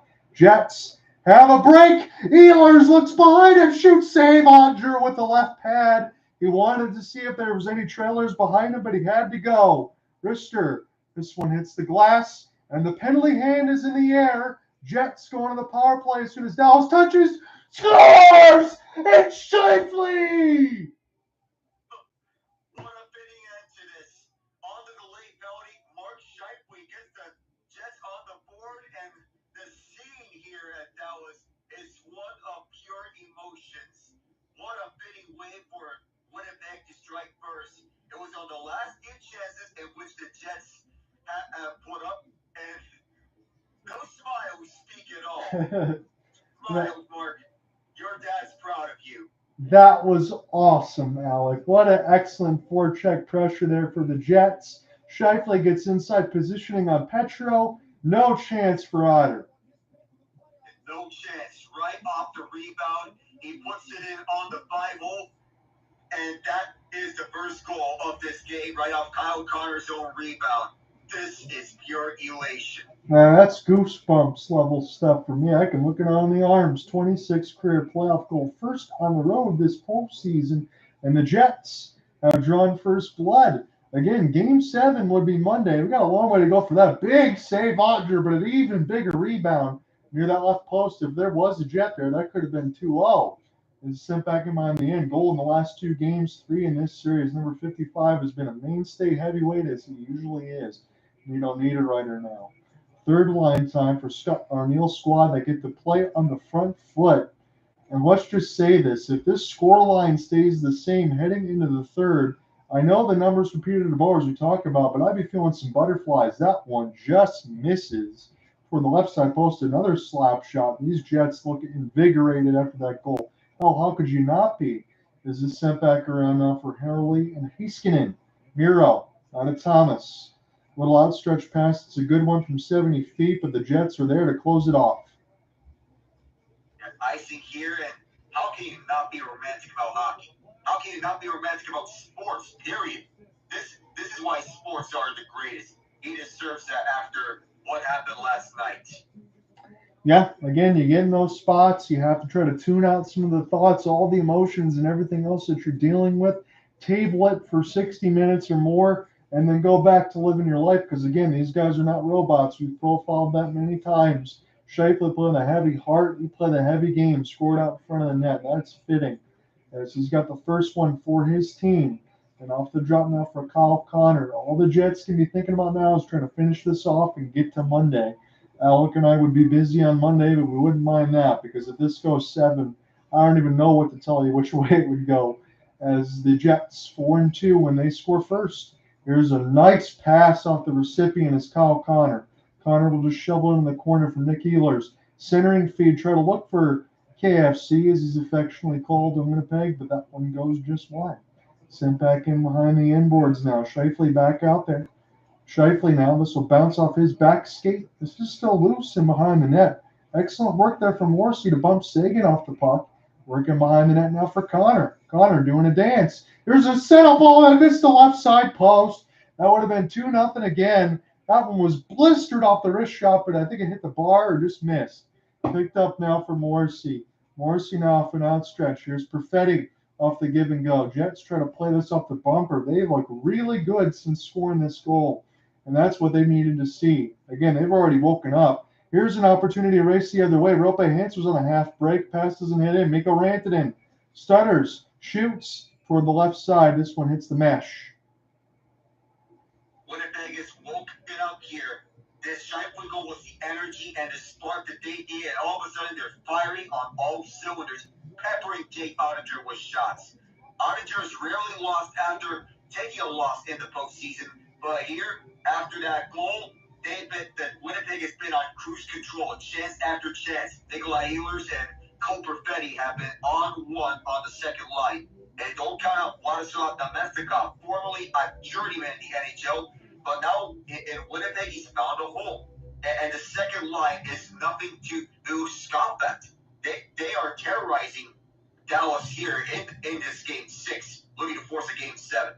I know I'm going to repeat this question a little bit later in the broadcast, but I want to do so now, even with tons of time left, because I just want to get our speculative thoughts, because it might change at the end of the broadcast. But let's say the Jets win this one and force a game 7 on the Monday side. All the pressure on the world then goes to the Stars, correct? Yes, all the pressure in the world to the Stars. We talk about how records are meant to be broken. And Peter DeBoer, who has that 9-0 Game 7 record, including the Game 7 against Colorado this year, we could be seeing a realistic scenario in which Winnipeg could continue their Game 7 home winning streak this postseason. Or their Game 7, their hot Game 7, what am I saying? Their hot run at home this postseason. Yeah. And again, when you think about it for Dallas, they've already been through that misery business and alongside against the Colorado Avalanche. And they don't want to have to do this again if you don't want to. That's why Peter DeBoer came out and said, we got to give our best efforts today and expect Connor Hellebuyck to play on top of his game. And Alec and I told you the same thing. And that mix of the Game 5, it seemed like Connor Hellebuyck's starting to get his groove back. Already had 1 shutout in the series, has 2. He's working on his 3rd, hasn't faced a whole heck of a lot of shots because these defenses have been good, but he's looked locked in. Yes, he has. Sent back in behind the inboards now as Dallas wins the draw. Try to find Mikko Rantanen, first log goal in 10 of 13 games as I tongue-tie myself in American Airlines Center. Opportunity now for Granlund. This is a shovel closed off by the left pad of Connor. Picked up now for Nito Niederreiter. Now with Adam Lowry. Lowry throws it at the net. This will be fought off by Jake Ottinger as Dallas catches Winnipeg on a line change, but good back check again. That will not fit away Lowry, trying to close off Mikko Rantanen. That cannot be easy to do to have to deal with the Finnish Mafia. But since for the last change for Peter DeBoer, I think they're going to try to go at that line as much as they can, and Adam Lowry knows he's going to have his work cut out for him. 11:15 left to go in the second. Just be sent back in behind the inboards now. Here's a tie-up. Sandberg able to close that and force that pass up here to Wyatt Namestnikov, who we were just talking about. And off the drop, Pionk with speed. This one set at the net. Big hit. Cancels off the puck, and there was not a whistle until late. Oh, my goodness. What a hit at the blue line by Mason Marchment. He's already thrown 2 big hits in this game itself. And so far, we don't have a penalty just yet. There was going to be one on the Scheifele goal, but Marchment not only blew up Scheifele, but also he blew up Nikolai Ehlers on the blue line. How about this thunderous boom from him? Yeah, good thing Ehlers popped back up. Alec, he hit him so hard that it took him away from the ESPN ABC camera shot. And he just got the wind knocked out of him, and that shows the importance of keeping your head up. 13-7 on the shot board. The majority of this has been in the second. That's easy to say there for Winnipeg off the Scheifele goal. Here's a pass. Did not connect. Opportunity now. Lindell off the flip will hit the player's bench, and we'll do it again. Sports Dilemma usually says teams that are down more are likely to score more, but in this case, the opposite is happening. Winnipeg is up 1-0, and they're more likely going to shoot, and they're more likely to defend. But here, they're shooting the puck more, and that's more to do with the fact that they're down by 1 game in the series after being down by 2 games in this series. and they know this is their season. Alec, I would agree with you there, and it looks like their home game has translated so far to the road. They look comfortable, and that is what we wanted to see with this team for 5 games now on the road, where they just don't look right at all. Hand in the air. I think we finally will either get a hand pass or something else called. And Matt Duchene's incensed. He said, "Look, I'm playing with the puck with the stick. What the heck are you talking about here?" And we're going to see if we're going to send somebody or we're just going to blow the play dead. I don't know. Trent Norris pointing towards the box. Matt Duchene's irate. I think we're seeing Cody Ceci. I don't know if it's Matt Duchene. Let's see, as he's staying out there. I think we're still going to stay 5-on-5. It just looks like a neutral zone draw now, from what I understand. Probably maybe a hand pass from what we're getting the impression of. I appreciate that, Al, because I was looking at the same thing. Honestly, as we talk about 3 or 4 that could have been called. Matt Duchene was obviously furious because they had the puck in the zone there for a while, but they're just trying to get something on Hellebuck. 3-8 when facing elimination are the Jets. Again, they haven't won a road playoff game in 3 seasons, so they're trying to get that done. And we're just talking about this season at the most for the current history, but that's the way it's been for the Jets. You think about that alongside of Patrick Laine, one of their biggest goal scorers. I know that seems like forever ago, but he's still not even old yet. As Robo will play this off the right side, look for Mikko Rantanen, and that pass was way too hard off the inboards. We officially at the halfway marker of the third. It's 1-0. Mark Scheifele, another big hit. And near the right side boards, Bischel able to cancel that off. All 6'5", 230 of them, as he's really getting his career going. And this is a stick pickup near the Jets bench for the Stars. And now Victory Green will slow this one back down here for Liam Bischel. Shots 13-7 as Dallas having some real trouble in their own ends right now. But Liam Bischel off the third effort will get this one down and across the red line. Hayden Fleury. Now we'll take this outstretched pass. Good one touch. Opportunity for Perfetti. Little inside out for Vlad Nemestikov. He gets canceled off by Petro. And now Dallas try to take this one from left to right. This gets deflected off Ehlers, out of play. I don't know what Dallas is doing in their own zone. They look lost out there at their own zone of the ice when trying to look for the perfect breakout. And Mikko Rantanen, he got closed on the bank pass off the near side boards from Roope Hintz. And Winnipeg's defense, they're shutting out everything here in the second period on Dallas' end. The Winnipeg is out-training them 9-1 in the second period. What a frame it is for the Jets. I know most people won't say this, but again, I'm not most people, Alec. You know that better than anything else. I'm going to say the Jets not only have to finish this second period off strong, I think they need to put their foot on the throat of the Stars. They probably got to have a similar effort in the third period because that's what it's going to take to close out a team like this and force a Game 7. That's what it needs to be for Winnipeg. The third period is going to be crucial, not just for Winnipeg, but for everyone in this organization, top to bottom, including Connor Hellebuck. So far, he's maintained his cool, and he's been the Connor Hellebuck that we know. The defense in front of him has taken center stage. Pionk, Sandberg, DeMello, Shed primarily. Again, we talk about it in the mix of what the Oilers matchup's going to be next going across the board. Whether or not it is Dallas or whether it is Winnipeg, it opens my eyes again. And I know we know this. And between Connor Hellebuck, it all starts and stops with him. But if the Jets' defense plays like this, and we know that they're a very good personnel, they could give anybody fits. Yes. This is what we know what the Jets can be capable of when they won the President's Trophy this year. The last time a team has won the President's Trophy, coming back from 3 games to 1 in a second-round series, well, and winning that one, that was the New York Rangers 10 years ago. And then the year before that, as I noted in the open, was when Marty St. Louis had the unexpected passing of his mother due to a heart attack, and the team rallied around him because it was not just about the Rangers in 2014. It was also about the St. Louis family. Absolutely. Mark Scheifele, how about this for a game? 1 goal on 1 shot and 7 hits already.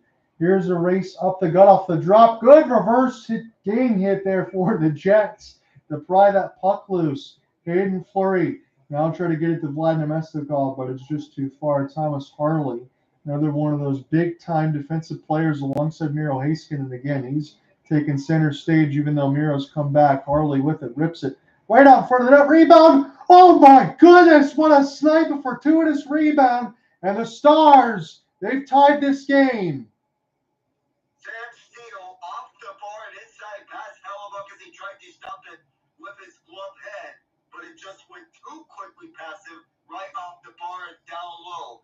And it's the fourth line that gets it done. Sam Steele, air defensive by center and anchor of this penalty kill, tying this one up.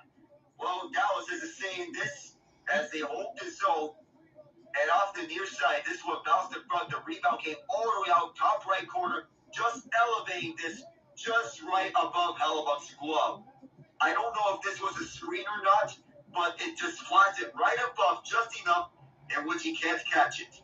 Alec, that shot from in the mix of Harley that created the rebound for Steele to score and lift, that was pretty much the same angle which Svechnikov scored that game winner against Washington. That was. 8:25 left to go in the second. I mean, that had to be placed perfectly. Otherwise, Sam Steele isn't going to score. As we sit 1-1, drop pass, pretty good one. And off the spin for Nito Niederreiter. Now we'll see if the Jets can get back on the front foot. You can't let that one goal discourage you because they played so well. Jake Ottinger, this goes wide toward his left skate. Jets trying to keep this one in the zone as Adam Lowry with the latest. Here is a pickup now by the Victory Green as they will flip it in and alongside for DeMella. Start this again. Full-scale changes here for Arnold and DeBoer's squad. Shot board is 14-9. Sam Steele, the fourth line. He answers the goal for Mark Scheifele. It's given Dallas life. Again, they only need to win this game to go to the round with the Oilers in the third. As it's Fleury. Here's a drop. This one canceled off nicely by Harley. Might have saved a goal. Tyler Seguin now as they shift the side of the ice. Pick up now for Duchene, who's trying to find a little double positioning on Hayden Fleury, but the Jets, beautiful work in the mix of Scheifele. Here's a stick handle. He's trying to get around that back line of Cody Ceci. He almost did. Roope Hintz had to come and provide some back support. Slap shot against the inboards does not hit anything. It took one of the sticks out of the hand of Roope Hintz. He had to go pick up some new lumber. He'll be sent back and across the Jets now. We'll start this again. So now we'll get this at 6:55 left to go in the second. Joining with you alongside Alec Nava. It's a 1-1 game backhand. That one goes just wide of the crease. Picked up now for Dallas. This will be sent back in off the shovel. Race now for Neil Pionk. Quick little backhand push the other way for Benn. Benn now trying to turn on the Jets. He'll gain that red line and throw it in. Jets trying to finish off their forecheck. They've been such a physical beast in this game. Mason Marchment pretty much has all the hits for Dallas on the other end alongside Bishop. 6:25 left to go in the middle frame. It's a 1-1 game now after a scoreless first. Barron pulls up the left side red line and loses it for Ilya Lyubushkin. Now in the mix with Ceci. And off the drop, try to look this one for the left side wing. Dallas still in the middle of a change. Josh Morrissey on his back skate. We'll see if he'll get the puck now with Dylan DeMello. DeMello will look to go to the forward here across the right side wing. He'll put this one in. It knocks away from the stick of Ehlers. Dallas has speed. It's a 2-on-2 across the right wing. Dodonov slows up, shoots. This one at the right pad of Hellebuck. Sent back in behind the inboards now. Picked up now again for Steele, who just scored. He's back out there. Here's a drop that missed Lindell completely. Enough to check back up across the line.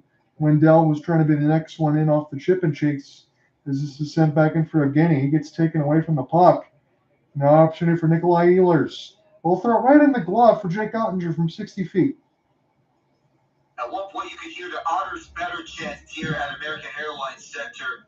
Of course, the goaltending rivalry between him and Connor Hellebuck documented is sort of a mini rivalry between these two because these are the two top American-born goaltenders playing in the NHL right now. Much of this is going to be about who's going to get the starting gig in the Olympics. Of course, Stars countering with Otters better because Jets fans were chanting U.S. backup towards Ottinger throughout the series.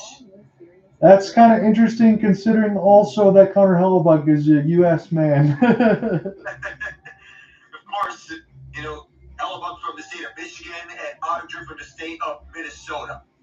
Both hockey hotbeds, as we know, and alongside with Canada and the province home too, but Michigan, Minnesota, and the States, one of the very biggest ones there. Honestly, it's a trait in between these defense and some of these offenses. Alec, we know this well, but Connor Hellebuyck and Jake Ottinger are probably the two best goaltenders we have left in the playoffs. One of the very two best in the league. Oh, Freddie Anderson could have a say in that, though. We need to see him tested against either one of Toronto or Florida in the Eastern Conference Final, no matter who comes out in tomorrow's Game 7. That's another good point by you. Again, I don't want to say anything disparaging for Freddie Anderson. The shot suppression is the one thing I always think about when I talk about that because he makes the saves that he's needed to make. He's healthy, but when they have to face a lot, does the structure ever break down for Carolina? Really, the structure never breaks down for the Hurricanes. No, it doesn't. It stays intact. It's a well-oiled machine that plays out defensively and top to bottom down the lineup. And they transform their defense into offense. That's the way that they do it best. And Evgeny Dodonov, again, they're showing some of his, I can't say low lights because he hasn't had a bad game, but he's missed a couple of chances that are just so open. You would think he would easily deposit those because he's played hero before, as we're taking a look at some of these with 5:28 left in the second. Yeah, there was one of them in the first period which he missed it entirely. He had a wide open net, blocker side on Hellebuyck. Ooh, that's what you gotta have. Ozone draw right to Morrissey. This will be shoveled away by the stick of the Otter. Sent back in now by Lindell. We'll take the long foot bouncing vulcanized rubber. Dallas get a chance to take this one from left to right. This has been a fantastic game. Alec, the last couple of games we've covered have been an absolute treat. Looks like this one's going to be much more of the same. Wrap around now. Mikko Rantanen, he gets his legs taken out from underneath him from Morrissey. Now Morrissey delivers a cross check. It has been a penalty-free game, they say. Here's a wrister. Hellebuyck able to get it on the second effort. No rebound allowed there, and Stars fans livid after Rantanen was swept off his feet.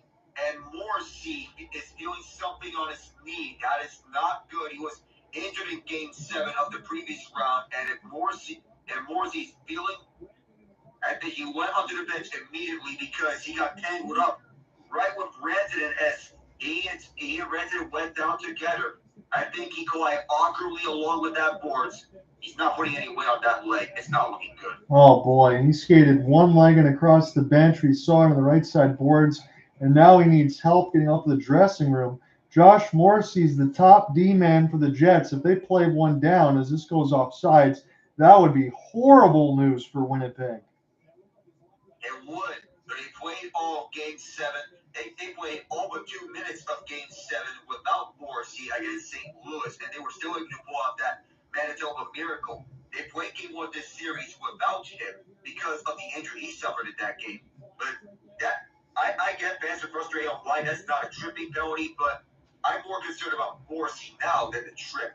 I'm looking at this now. The second one that we just had is he still needs more help. He got a door shot in there for Morrissey, but I don't even think it was a touch against the boards for Morrissey, more so than maybe a rip as he got stuck underneath Rantanen. And again, I'm no doctor, but that Benn did not look good there for Josh, and I don't know if they're going to be able to mend him simply once they get to the second intermission. So we'll have to monitor it because if they lose Josh Morrissey, as we said, that's really going to change some things. Cross check, Matt Duchene's taking some punishment. He's getting lumber right to his back. Stars fans want to call. They're not going to get it. Now, Dylan Sandberg throws a half little chicken wing elbow that he gets away with. So, Zebras are just going to let everybody play. Sandberg now slows up the offensive zone, gains the red line, goes back to his defensive positioning as it was just flying to Mestikov up on the front.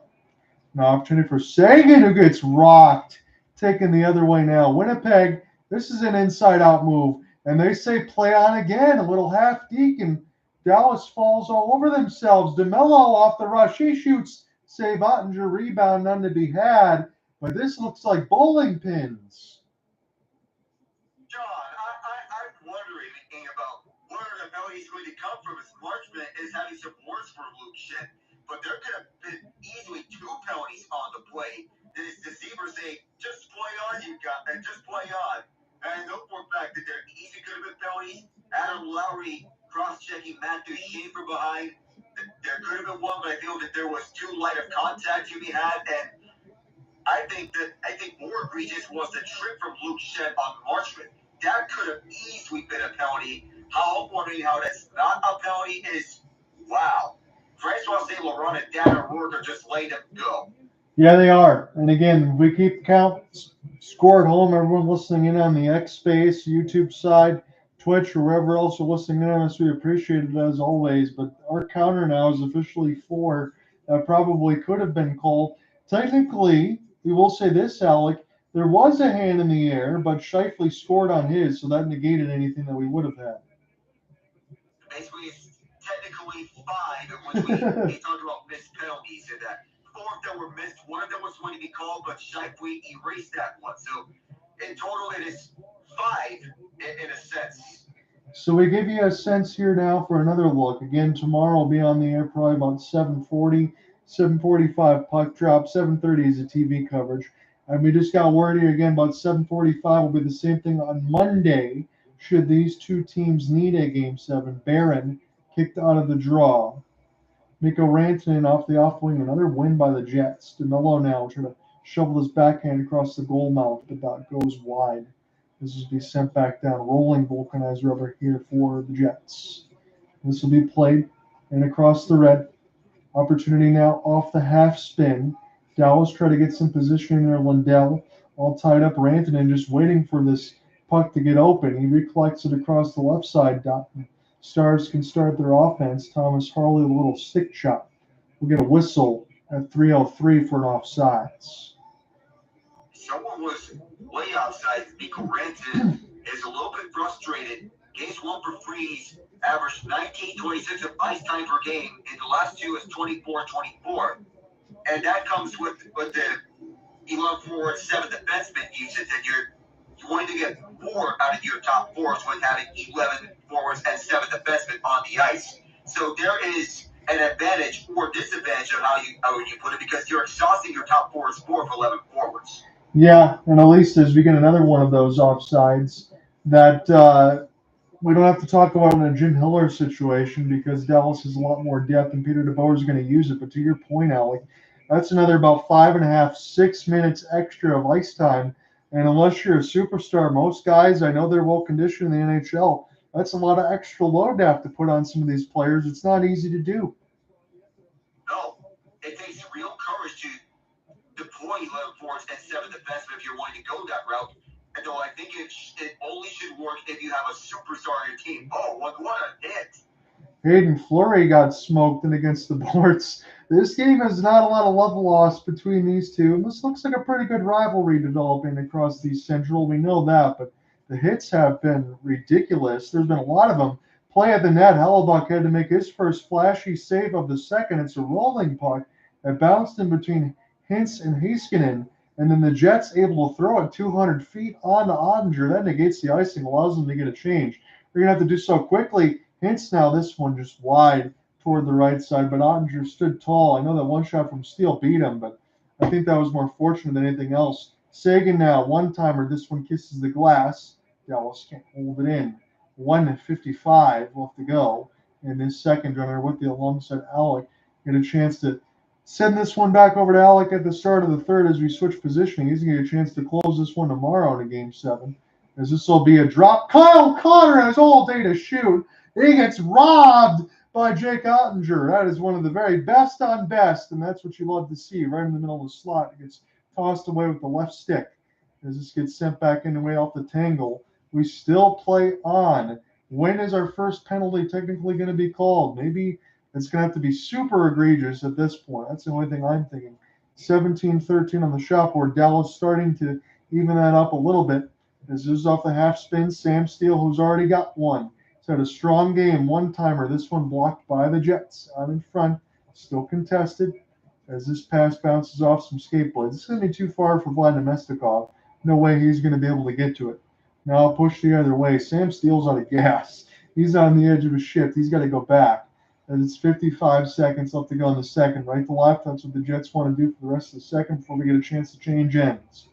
That was a great save by Otter on Kyle Connor. Otherwise, it would have been 2-1 Both these goaltenders have been terrific. Oh, blown tire there for Dallas and Mikko Rantanen. That's unusual, as this is a stick taken out of the hand, and I think we get another offsides, Mr. Nava. And there was a stick that was taken out of the hands, and Mikko Rantanen, that's something that's rare for us to see, that he runs out of gas. Very rarely does he run out of gas because he's one of the very best in the league. Well-conditioned superstar as well. You want to talk about well-conditioned superstar? May I present you Connor Hellebuyck and Jake Ottinger. Two opportunities for both Dallas and Winnipeg to fire those two goaltenders respectively. Tyler Seguin's upset that he didn't score on one of those chances on the offensive end, and he is just jamming the bench door angrily that he didn't score, and even trying to break his own stick. Kyle Connor missed out on a chance, but he's still calm. He was, and again on the other side, Hayden Fleury, you can profile him as well. If he doesn't get a piece of that with a glove hand to knock that out, Seguin probably does score it. He wouldn't be jamming at the stick. Usually players only get 3 or 4 of those. Don't want to break too many. Granlund, short side chance, turned away by Connor Hellebuyck. Roope Hintz is just getting worked over in that left side red line corner. 10 seconds left to go on this second frame. Maybe one more time for the Jets to rush. They got to fire this in quickly, and they do not gain the line. That will give Dallas positioning here to try to get something. Peter DeBoer may elect to pull out of here with 2.8. That's the dilemma here. If you have little time left here in the second period, you want to go ahead, if you end the period before the intermission, you could use the bold decision to pull your goaltender. You have 6-on-5 in these final seconds to try and get a quick shot off the face-off, but you have to win that face-off first. So we will stay 5-on-5. I just wanted to throw that out there with 2.8 left. Duchene, excellent on the draw. He's looking to go 10 of 12 should he win this. And they need to get everyone else set up. Probably Miro at this point. If you get a direct drop line of sight with 2.8, you can't afford to do too much other than that. Off the top, get the shot. This one fought off, and that ends the period. So Dallas did what they wanted to. They got a quick shot, got fought off in the corner. Alec, I know it was nothing for you after 1. It's 1-1 after 2. This is a teeter-totter type of game right now, and this is about as entertaining of a 40 minutes, first 40 that we've had. Off the face-off, Matt Duchene indeed got the 10 face-off win that he was looking for. And a quick shot by Miro Heiskanen, that's what Dallas wanted, and Peter DeBoer as well. But quickly, Brandon Tanev reads that and makes the sacrificial block in front, slides up front to prevent the shot from beating Hellebuyck. That's an intelligent play from Tanev, and that's why they got him back at the deadline. And alongside for Brandon and his brother Christopher, I would say those guys have ice water in their veins for the amount of shot blocks and the selflessness that they play with. Because if you're a hockey player, you love to score goals and be the hero, but not everybody loves to block shots and sacrifice the body the way those guys do. And not a lot of guys do that. Normally they will want to go for the offensive guys, but defensive-minded guys are just as important too. And I'm glad that Winnipeg prioritized defensive-minded players at the trade deadline. Go under the radar. Don't go for the splashy picks like what I know what Dallas did, what they had to do with Rantanen. Their needs were different than what Winnipeg's needs were. They wanted to keep most of the fans to get about breaking it up. That's why they brought in Brandon Tanev and Luke Schenn at the trade deadline, because what they're doing this season has been working so far. Why change what isn't broken?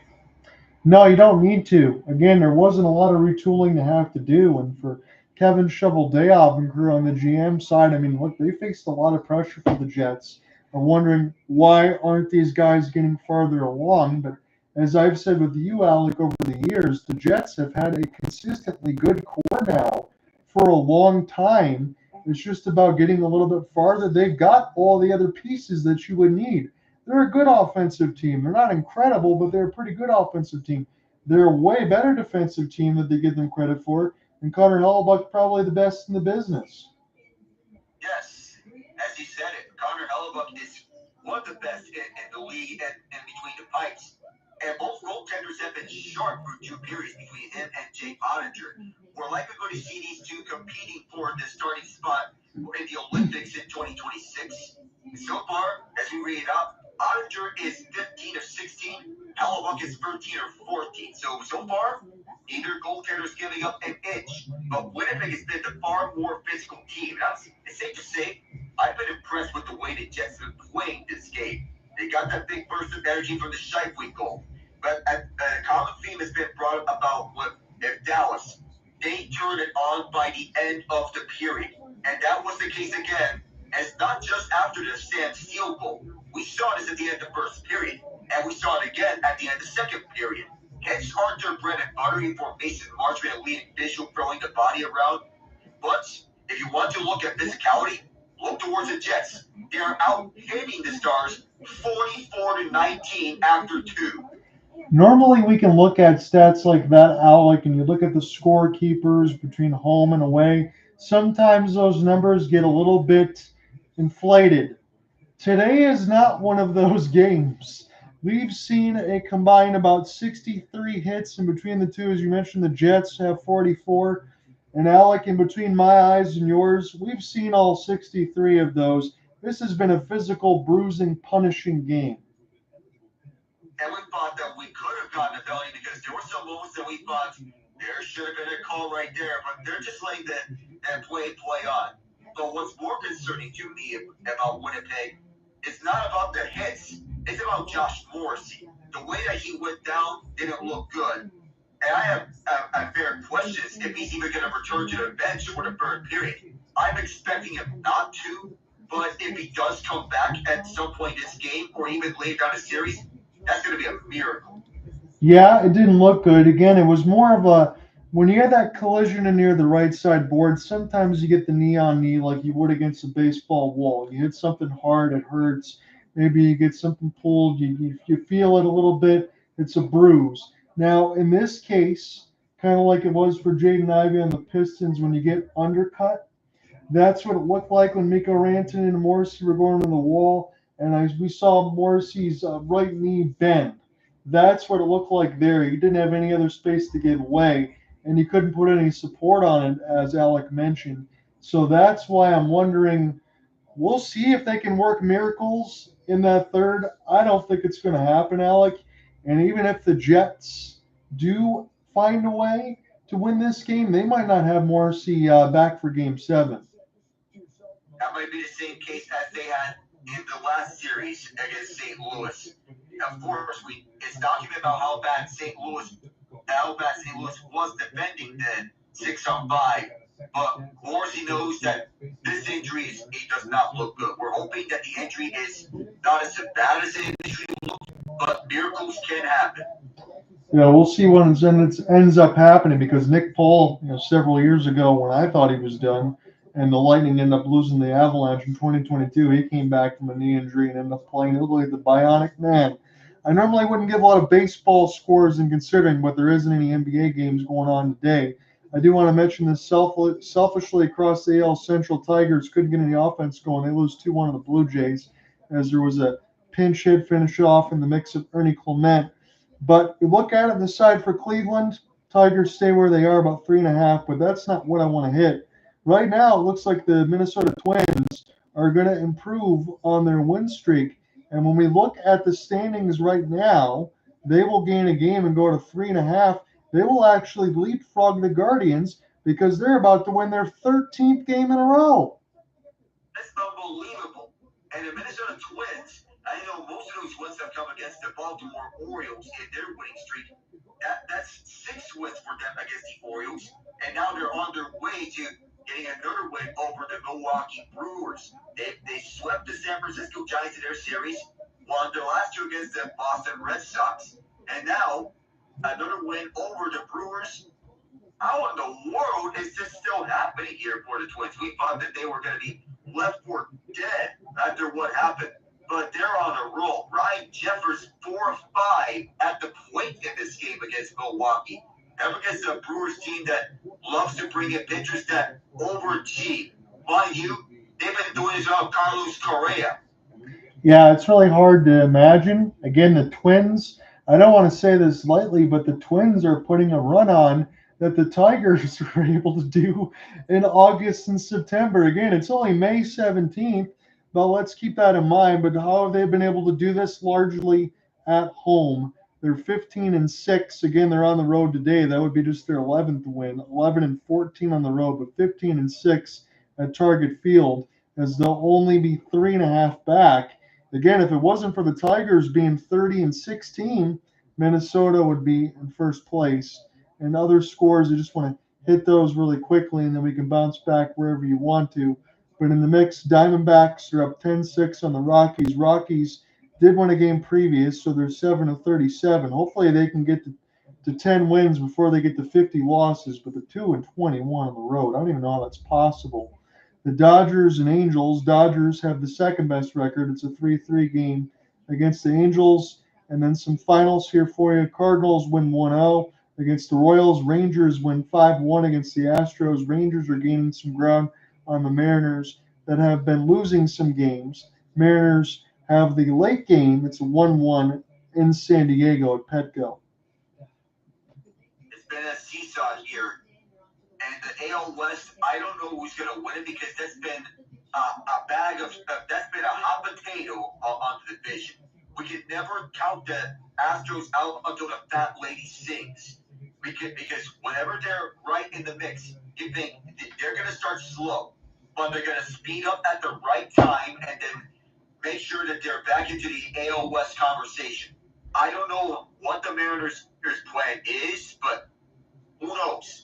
At this current point, the Mariners, they've been losing some games, but there may still be some time in which they could turn it around. The bats need to continue to show up because so far their best hitter is J.P. Crawford, who's having himself a bounce back year. But I'm not going to just shout him out. But Jorge Polanco has been a boom for the third base side for the Mariners, and a 324 batting average. Who saw this coming? Yeah, when you got him back a couple of seasons ago in the mix from the move from Minnesota, they thought they were going to get a good bat. He's really improved alongside for Cal Raleigh as well, but that's really all that it's been. Like as you said, their pitching is always as good as it is. In Houston, I will say this, still 23-22. We know that they're going to, I agree with you completely. When it comes down the stretch, we always see Houston at the top of the West. It's really hard to live life without Alex Bregman and guys like Kyle Tucker. When you move on from them in the offseason, especially the way Tucker and Bregman have played, but Tucker especially with the Cubs, that really just puts some holes in your lineup, and that's almost impossible to replace players like that. It's not easy. No matter what you do to make cost-cutting moves, like you bring in Christian Walker and Isaac Paredes, it's just not the same. And I will say this one last thing for me on the baseball side, because we got about 5 minutes or so left in our intermission before we can switch gears. But for the AL East, again, we talk about the AL Central being 4 teams above 500, which is probably not what we expect. We knew the White Sox were going to be below where they are. But for the AL East, the only team above 500 is the New York Yankees. I did not expect that to start the year. And we still wonder what in the world happened to the Baltimore Orioles. The pitching didn't really mix in this year. And after last year with Corbin Burns, this year was a sharp drop-off. The bats aren't clicking, and they made the decision to fire Brandon Hyde. And I'm like, you're trying to go for a spark to turn things around. So I know it's still early, but the offense was underperforming. This pitching staff is one of the league's worst, and the defense has been middling. They've regressed in every facet. There are questions about Hyde's long-term future after they were swept in a wild card in last year's wild card loss to the Royals. And they burst into the scene hot after they won 1-1 games 2 years ago. Hyde had a vote of confidence in early May, but then they lost it after the next 13. Beyond Gunnar Henderson, Cedric Alston, Ryan O'Hearn, there's limited offensive help. And injuries to Jordan Westberg and Colton Cowser are not helping at all. No, they don't help. And the other thing I will say this, I know they had to mix Eflin, all that, to be able to bring in, make some cost-cutting moves and this and that. I get it. But we're talking about all these struggles and everything else with the manager and the hitting and the injuries. You hit all those spot on. I can't say it any better. But when you're talking about struggles, it certainly doesn't make it any easier when you get rid of somebody like Corbin Burns. No. And you also have the fact that Tyler O'Neill got a 3-year deal with Baltimore, is hitting 188. Charlie Morton is 0-7, 8.35 ERA. Oh. Gary Sanchez is injured a lot. Kittredge has been on the injured list the entire season. The only productive reliever is Tomoyuki Sugano, who signed for 1 year. So what you just described to me, Alex, sounds like a complete crime scene for those at Camden Yards in Baltimore, because I'll lay the line down like this. Minus 79 run differential. Have you thought about that for Baltimore? Again, the only team that's worse is the Rockies, who have doubled up that, but they have the worst run differential essentially in all of baseball, because we can't even count the Rockies. That is not what you want if you're an Orioles fan. If you not only do you have the second worst run differential in the entire MLB, but also you're barely past the Miami Marlins for the second worst, or the third, right behind them. And Right. the Marlins, they have the third worst run differential in the league, and you're just 2 games above the Pittsburgh Pirates for the second worst record in the league among teams. It's not named the Colorado Rockies. Only the White Sox are worse, but at least the White Sox have some semblance of future on them. Their prospect pool is developing. The Orioles, I don't know what to do, because this has easily been the most disappointing team in the MLB. Gunnar Henderson, it's not just Gunnar Henderson and Adley Rutschman. It's everyone. Yeah, they need everything to fix itself, and I don't know if they're going to have time to do it. We got about 5 minutes left here. I did want to go to the hardwood side. We got a Game 7, and before the one that we're going to cover in between the Leafs and Panthers, and I'm looking forward to that with you. But we have the Thunder and the Nuggets, and I look at the opening lines right now. The Thunder, from what I saw on ESPN, it could be different on some other sites, are a 9-point favorite against Denver. I don't know if I'm comfortable giving up that big of a number. I like the experience on the side of the road. Look, Oklahoma City, they're going to be good for a long time. Denver, their window is right now to try to get this done again. But if I have to play Game 7 and I'm the Thunder, the last team I want to play against is the Nuggets. They got to try to get it done at home.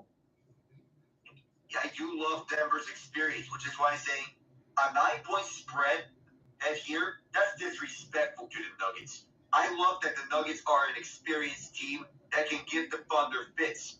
Any team led by Nikola Jokic can be in it from the start to the very finish. It's not going to be decided by 9 points or more. It's going to be tight, and it's going to come down to who has the ball last. But I also like Oklahoma City's defense. And when it comes down to who I think is going to get the last stop, I trust OKC's defense to deliver. Jokic is going to be Jokic. Everyone else is going to be everyone else, especially Jamal Murray, one of the better playoff risers on the Western Conference. Russell Westbrook is going to do his thing, being an energy player off the bench. Aaron Gordon, we don't know if he's going to give it a go or not. We have to wait until game time, because he's a game time decision. Michael Porter Jr., he's been a mixed bag of sorts. Oklahoma City, of course, we know how Shai Gilgeous-Alexander, the complete package among guards. Jalen Williams, underrated second option. They've got an electric defensive backcourt duo. We have Lucic Stort, Casey Wallace that you can utilize off the bench. Each one of these players are defensive-minded players on OKC. It's no accident that they're one of the top teams in the league, and they have one of the best defenses in the league. Mark Daigneault knows what he's doing. So if I were to pick someone to come out front, it's going to be OKC. And also this crowd, don't forget about that. They're going to be in it from start to finish. I'd have to agree with you with all the points that you made, especially in the injury with Aaron Gordon and the depth that I looked at Oklahoma City able to employ. They got longer rotations that they can use. Again, I'm looking in the previous game. Jamal Murray and Nikola Jokic had to play all but 6 minutes of the entire game. Played quite well for the Nuggets to win 119-107. I think at some point that's got to drain the stamina a little bit and kill the legs.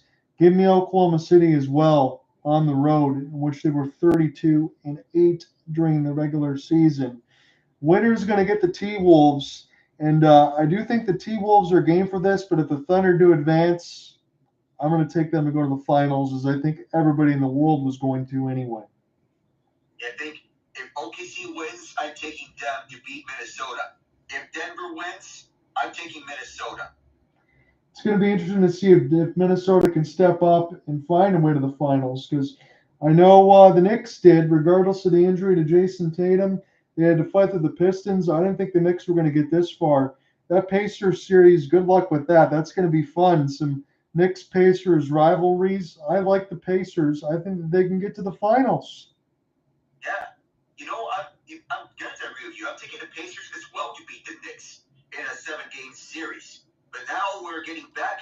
We're game 6. Winnipeg and Dallas level at 1 after 40 minutes of action. And at this point, with how both goaltenders and both defenses are playing, it could potentially be a next goal win sort of fight. It's the type of game and thought process that we've had from 0-0 after 1 to 1-1 after 2. In the mix of Scheifele and Steele, that was such a great moment for Mike Scheifele to score that goal. They're going to need another one. As you mentioned, Alec, both of the goalies have been game for this. The defense in front of them has been excellent. Honestly, it took a big rebound off a Harley shot from the same spot Svetch scored a couple days ago. And we'll see if we find Morrissey back on the bench as you get set to take it away. But chances probably aren't good for that. Here we go for the third period. Alec Nava, John Benn gets shoved towards the near corner beginning this third period. No Josh Morrissey on the ice. He left right after taking that, right after getting tangled up with Mikko Rantanen. Scheifele, career goal number 26, and has a Harley deep shot. Bounced up. Halibut was throwing down to try to keep that one out. He kept the second one out. Picked up by the Jets as Mason Appleton moves up the near side. Scott Arneal starting with his third line out there. Morrissey is not on the bench. Left game after he was tangled up with Rantanen in that second period, in which his knee was bent awkwardly. Off the near side, the Stars pick it up and center it up. Benn wanted to move it up, so did Seguin. Bounced up the far side as it's chopped around. Jake Ottinger places one behind. So the ESPN bet line, money line, Winnipeg's at plus 110. And Dallas is at minus 140. Sandberg picks it up away from Marchment. Payoff moving up for Velarde, but this tied up in front of Duchene. Oh my goodness! How did he not score? And out the near corner is picked up by Duchene again. What's the redemption after that miss? Duchene goes back for Marchment. Swing and a miss. Keep to this side. Back around as Sandberg intercepted the pass. And up the far side. This gets moved up by Scheifele. Pointing at another emotional moment here. Scheifele rink wide. Back down by Duchene. Kept alive here by Dallas. And a little bit played out again. Up the far boards. Deflected up. And the Jets will settle it down. Scheifele retreats. This one off Marchment's stick.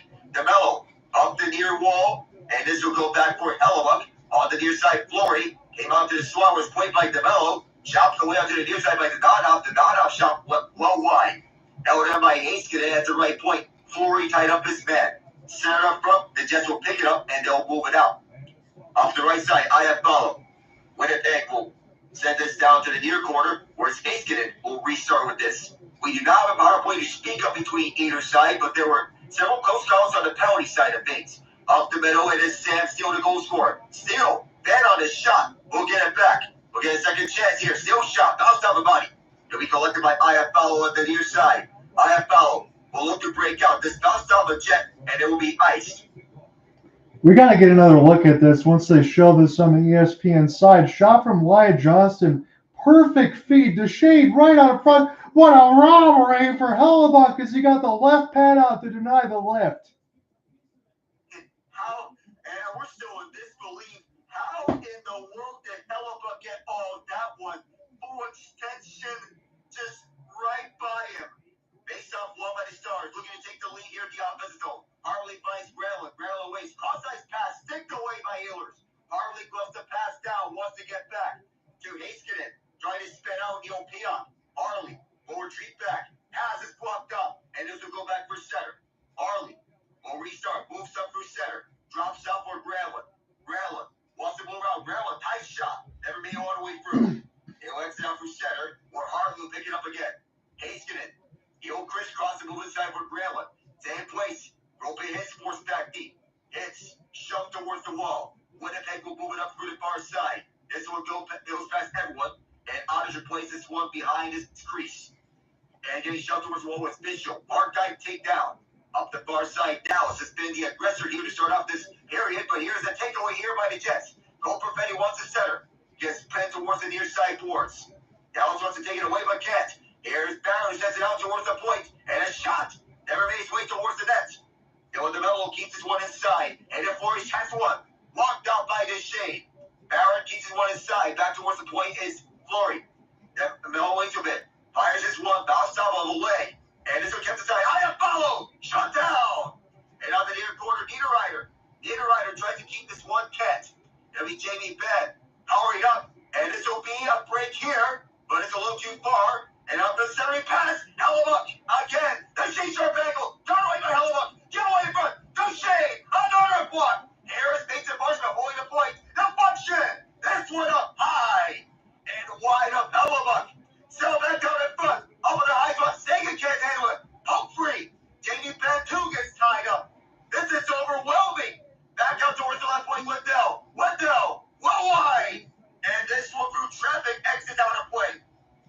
This game right now is a 12 out of 10, Alec. This pace has been incredible, as you mentioned. A couple of fan giveaways. Duchene going to be wide open off of a beautiful pass short side. Close out the left pad of Connor Hellebuyck. And you know when both teams want this? That was some excellent defense from Ehlers earlier. Diving shot block on Harley, and then a one knee block to take him out of the zone. Just excellent work by both teams. The type of hockey that Scott Arneal wants to prioritize, that you can account for both ends of the ice, and Ehlers is providing that. 27 in white. Stars quickly get to the puck off the faceoff. Marchment gets tied up and knocked off the puck. DeBoer wants to keep this one out, and he does so on the rush far side. Hayden Flores, he picks it up. For the far side, this one bounced up and grabbed by what I believe is Adam Lowry as he sets it up for the far side. Jets onto the late offside, they'll have to retreat. And the Stars will restart for their own zone. Mitchell Benn on the pass, and the Jets will pick it up. Down the ice, they'll be sold by Petrovic. Up the far boards, the Stars will take this one inside. Marchment first to the puck in the near corner. Gets knocked out by Fleury. Right on the pass. Mitchell rise to keep this one inside. Fleury cutting off the man that's right behind him. Pionk can't sell this one down as Harley on the hole. Retreats back to the left point. Heiskanen walks the right point, now down low. Towards the right circle. Heiskanen moves the trigger. Can't get it by Pionk sells this one back in front. And here's a 2-on-2 the other way for Winnipeg. Paid for Mason Appleton as he waits. Delays on for Pionk holds on. Centering pass. Never made his way towards the net. And the Jets will restart with this. They have 5 defensemen on the ice. That's how they're likely going to be playing with for the rest of this game because of the injury to Josh Morrissey. Sandberg picks out his man. And over the far side, Brandon Tanev is ailing on the bench. Mark Scheifele for the middle. Scheifele dancing his way inside. And across the line, sends one around. Tanev is in serious pain on the bench. On the far corner, Velarde point this one down low. For Scheifele, out in front, Connor can't sell this one down. Kyle Connor keeps his hold of this puck. For the near side boards, Ryan Free is DeBoer keeps this one aside. Off Ottinger. And this will be held down by Dallas. Whether it's getting the Dada moving it up. He's missed several chances here as he gets dispossessed by Scheifele from behind. Scheifele, as Jason Robertson goes up. Now get Roope Hintz on the ice. Hintz hurries his man up and has moved up the near side for Cole Perfetti. Dallas trying to get this one back up. Winnipeg trying to force a game 7. Back across this Lindell. Centering pass was intercepted by IFL. And up the other way. The Jets are moving back with numbers. Here is Nikolai Ehlers across the line. Ehlers backhands it down deep off the far corner for Domestica. Dispossessed here by Mikko Rantanen. Rantanen takes it one the other way. And here is Luke Shed to pick this one up. Shed off the near side wall. And Winnipeg will move back up the other way. Ehlers slowly works his way inside. Knocked away by Duchene. Duchene wants to get by Nemestikov, and then Fleury chops that one away. For the near half boards. Nemestikov there. Cut off by Duchene as Pionk is here to help him out. But can't do so as Jamie Benn is on the hole. Back to his left point is Heiskanen. Shot blocked, and he'll go out of play towards a lucky souvenir. Now we're going to have to see as we go to commercial break. They did that camera shot as Alec did a tremendous job on the play-by-play of Turbo. Brandon Tanev, he got smoked on the knee with the puck. This has been a bruising game on both sides, not just because of all the hits that we talk about, but the shot blocks as well. Both teams selling out, giving maximum effort. But if the Jets are down a defenseman as they already are with Josh Morrissey, it looks like he's not going to return. And if Tanev also misses some time, you're talking about an extra defense and an extra forward in a game like this. If this game layers on to be a long overtime game, maybe multiple and all that, it's going to really start to be an advantage for the Stars. It could be. And we do know that if Winnipeg sends this to a game 7, Tanev could be a game time decision for that game 7 if he does not come back for this game. We don't know what the specifics of his injury are, but he was wincing in pain on the bench. So we could be seeing a scenario where either Jared Anderson-Dolan or David Gustafson could be on standby for a game 7. Yeah, that might be what it takes. Again, we'll see how bad Tanev ended up getting messed up on that shot block because Heiskanen got tangled up with Rantanen, as we said, toward the right side red line, little knee. And I think that's going to at least keep him out for multiple games, if not for anything else, at least for the rest of this game. But for Tanev, especially for a guy in the bottom six, as you mentioned, that does it all on defense, they're going to have to really try to replace that as much as they can. I'm not sure you can do it. You really want to have able bodies this time of year, but honestly, in the Stanley Cup playoffs, Alec, it's just not possible. Yeah, it might not be. And of course, the lingering question about Morrissey. That's their top offensive defenseman. So that offensive production is going to have to be replaced by Neil Pionk on the top pairing. Yeah, it will. And it's also going to put more of the onus on the top line as it already is in between Ehlers, who's been good, but you're going to need to see more from Kyle Connor, to be honest with you, if the Jets want to find a way to advance. Just like we talk about the Stars' depth, you're going to need to see one of the big guns, and Connor probably step up as well. Kyle Connor, he has a knack for elimination games, goal scoring wise. Misha Donskov, the assistant coach for the Stars, watching ours as Miro Heiskanen blasts one wide. Donskov won the top assistants on Dallas on Peter DeBoer's team. It could be a candidate for this year's head coaching cycle with the Mellow Flyers this one around for the near-end boards. Collected the far side by the Jets. Too far there, as Heiskanen can't take this one up. Seguin wants to clear. Can't do so as DeMello. This bounced off his skate and right onto the stick of Jamie Benn. He needs to step up, though, with secondary scoring. Might be there for Dallas. They got one from Sam Steele, of all people. Jason Robertson has just 1 point ever since returning from injuries. This puck was deflected up onto the mesh. Yeah, you got Robertson, Benn, Seguin, Wyatt, Johnston, who steps up big in Game 7s. We're not at that point. It's a Game 6, 1-1 in American Airlines. But yeah, you're right. You're going to need that secondary goal scoring. You're definitely going to need the secondary goal scoring should these teams advance to the third round. And Mikko Rantanen is part of that Finnish mafia. He knows how to score goals. He's had a lot of them throughout this postseason run. 2 months to count. Dumped in right off of Pionk. It'll be collected by Dallas at their own zone. Winnipeg won the whole paquette. There's a tangle up down the middle. Dylan Sandberg did a good job holding off Jason Robertson. Pionk had to fend off both Marchment, and Wyatt Johnston. Up the middle is Johnston giving chase to Hayden Fleury, former first round pick with the Carolina Hurricanes, as Scheifele got this possession of the puck. All the way back is Pionk as he collects up front for Kyle Connor. He waits. Connor will drop back, and he is likely going to take this one up. Connor will flip it for Scheifele. Can't bat it down, but Dallas will take this one up for the near side. Robertson flips this through center. Recollected by Luke Shed.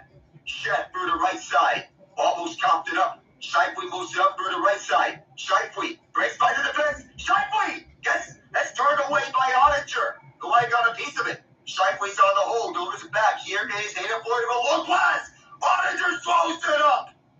Yeah, he does. They were not able to get the screen out in front of the time. Scheifele almost bust right up the gut there off of his move. He was working for it. A good back check there for Sam Steele, who's had himself quite a game, Alec.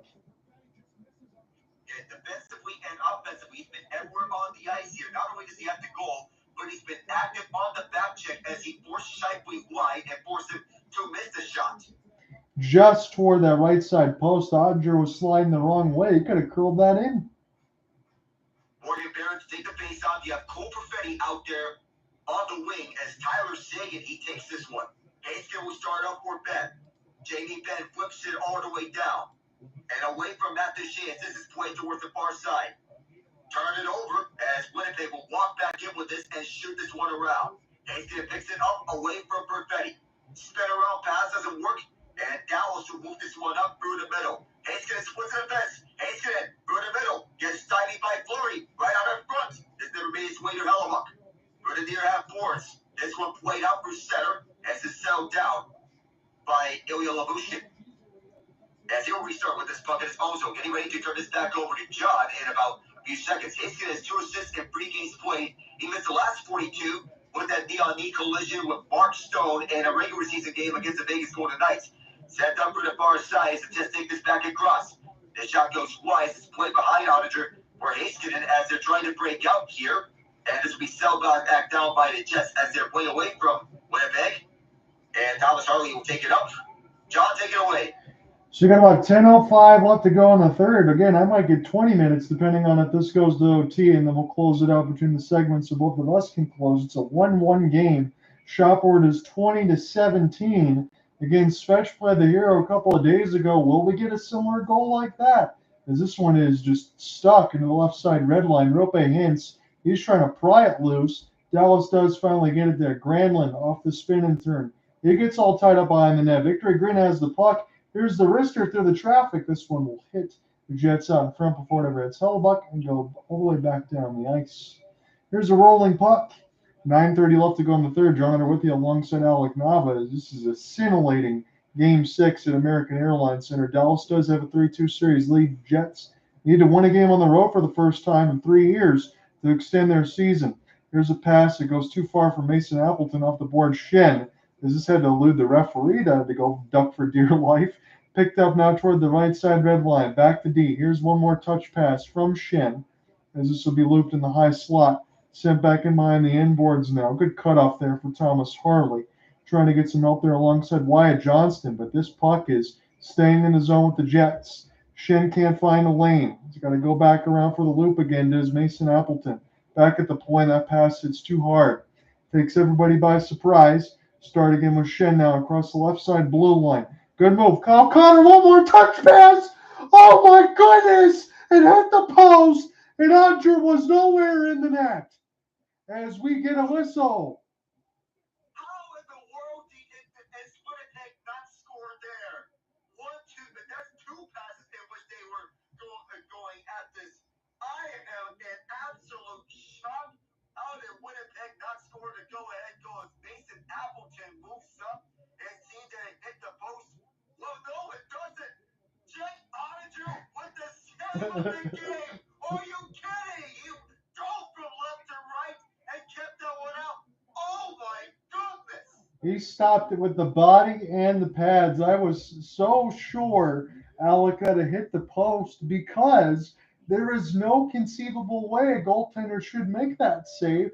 But I should know better because a couple of games ago we saw that happen where we got a save with the knob of the stick, but Ottinger with the save of the game, probably the save of the series. That's going to get that crowd energized and cheering his name all around. Mason Appleton, no shame in him. That was the best look that Winnipeg has all period long. But how did they not score there? Well, there's your answer. Jake Ottinger. That's how. Yeah, you get stick save. Yes, you get 2 touch passes and the mix from Kyle Connor to be able to set that one over from the middle of the slot to the left to right, right to left.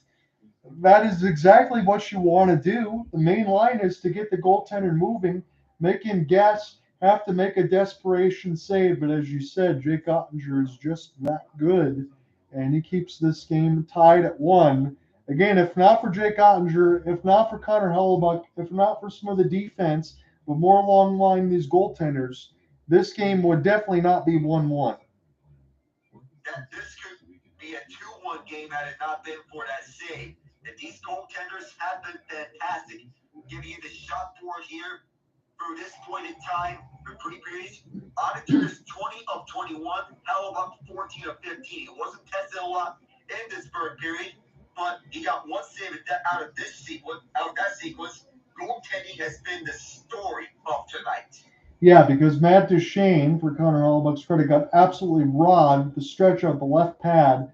And then we saw that there, Mason Appleton, still not sure how, and I love those otters there, still not sure how Jake Ottinger would even be able to slide over to make that save. He had to look behind him as this puck is now going the other way. Sent back in behind the inboards, and we'll see if Ottinger's heartbeats not skipping a few extra beats after that tremendous save. I was thinking about overtime maybe in our previous sequence. We'll see now, because with both of these goaltenders, it's going to take the extravagant to beat them, or if not a screen. Pionk and toward the right side. They settle back down and off the move for Aiden Fleury. This one gets deflected. This is just kept in across the blue line. Hard to see because everybody at American Airlines Center is still standing, and I don't blame them. They probably will be through the rest of this game. There's 7:50 left to go in the third. It's 1-1. Again, all of our goals have been in the second period in the mix of Scheifele and Steele. That's it, and that's all. That's where we are. Jets need to win a game on the road for the first time to force the game 7 stars when they play the Oilers. That's what's at stake. Sent back in behind the inboards now for Pionk. Little outstretched pass is a pretty good one. Vlad Nemestikov trying to turn on the burners. And Jake Ottinger put this in behind the inboards as Vlad just trying to get out of his way. We have not had a penalty yet in this game. Sam Steele now off the drop with the Donov. He's probably due. This one did hit the post. Up high. Robertson lets it go. Another heroic shot block there for the Jets. This time Vlad Nemestikov. as this will be an outstretch right and across to Texas D. Jets pick it up. Big flat line toward the left side boards. There's a little bit of an elbow there for Robertson, gets away with it. I will say this during the live play-by-play, Alec. If we do get a power play, I imagine the first team that gets one scores. That's my rubber stamp tonight. As this will be sent the other way now for Appleton. Picked up off the flip. This is closed off 50 off the shot block. It hit Adam Lowry inadvertently. Now Lowry trying to find it. He gets a stick taken out of his hands. That did Mason Appleton. And we'll press on. Moose. We'll go ahead and try to put this one toward the right side red line. Wyatt Johnston off the pin. That was good puck movement by the Jets. Otherwise, it would have been stolen. Mason Appleton off the rush. Elects for the pass. This one cut off by Dallas. Worked in toward the right side of the Jet zone. Back pass from Appleton a little bit too far. As we get another bone-crushing collision near the right side glass. Looks like Tanev was able to get some ice time, and he's back out there right now. And I know his knees probably still bother him. Not as much as Morrissey, but probably still. Sent back in behind the inboards now. As this will be picked up away. Niederreiter watches this one go over, and this one goes over the glass. 5:56. No penalty, but still our missed penalty counter is still at 4 missed penalties here. Not counting the one in which was about to be called when Mark Scheifele is going to score. Evgeny Dadonov has to feel sick to his stomach.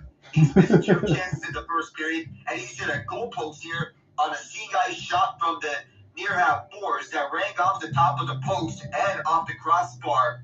Not sure which one, if he hit the crossbar first, but still, he's got to be feeling sick because he's had all these chances and he's still getting snake bit. Yeah, I don't mean to laugh at the Donov when I laugh there, and I know everybody means that, but Alec is exactly right. He's been in the middle of the slot. He's 4 steals.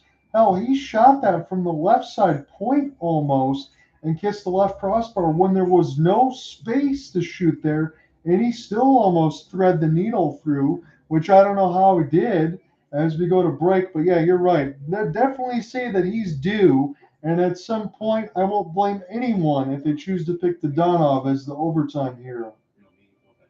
I wouldn't blame them because he's been getting a lot of looks. Dallas has been getting a lot of looks in this third period. Winnipeg has been getting a lot of looks in this third period. They've had their fair share of chances, but it's been mostly the goaltenders and the defenses that have been sharp in this 1-1 game. And if either one of these 2 goaltenders were to be named 2 of the 3 stars of this game, it all makes perfect sense. Yeah, I think you have to. Those are already 2 locks in the mix of your 2 or 3 stars. I agree with you there completely. And for Winnipeg and Dallas, as Alec mentioned, it's 1-1. I'm looking at a baseball score really quickly. The Colorado Rockies have scored 3. That one is 11-11, so we'll just add some extra runs there in the 7th. Oh, who would have expected this from the Rockies right after they fired Bud Black? It's against the Diamondbacks, too, so that is a big one. We'll monitor more of this as we go across. We've had so many hits. We've had so many incredible defensive plays. This, Alec, as I mentioned this before, this game has been about a 12 out of 10. We're just waiting for the other heroics. Now in the setup now for DeMello. There's an absolute bomb for Kyle Connor and off the move, but that one goes up and on a play.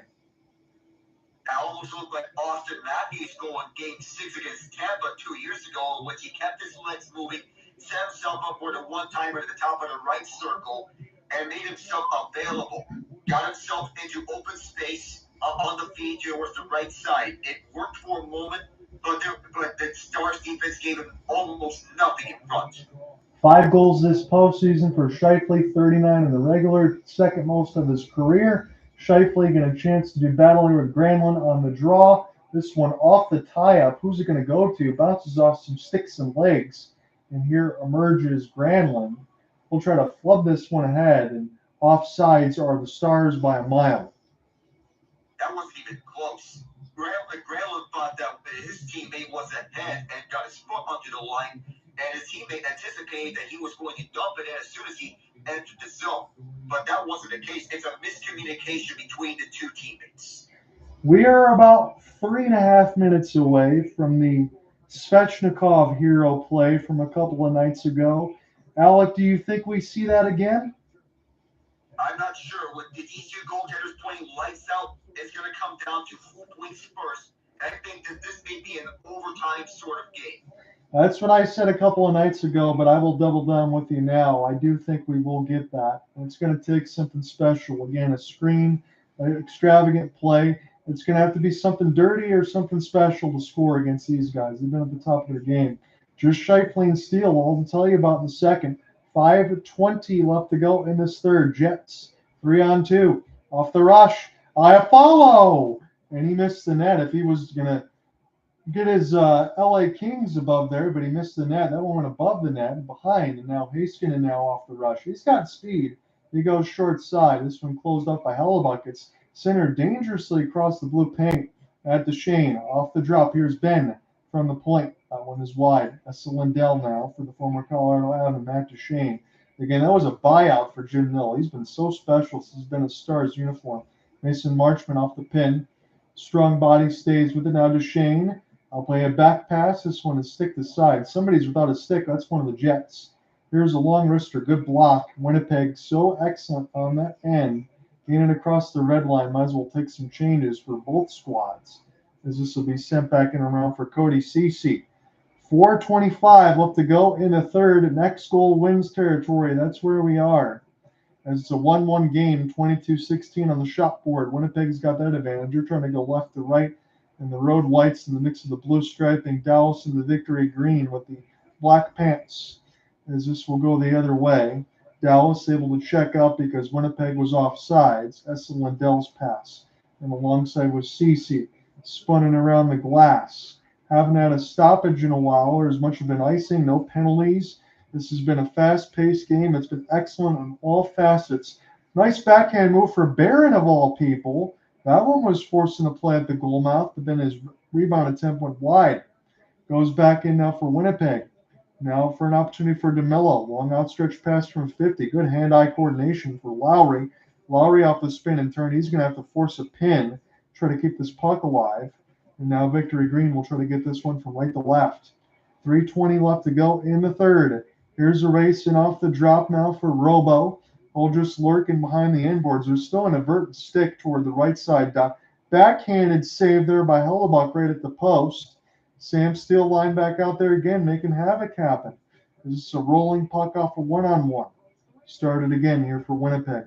Outstretched pass, not a good one in the midst of a change. As Granlund try to keep this on now for Steele. Steele gets the puck. Just reverse ice toward the left side red line now for Granlund. Mikko Rantanen. And behind the cage. It's really hard to dispossess the moose of the puck. He's got some excellent hands and a strong body.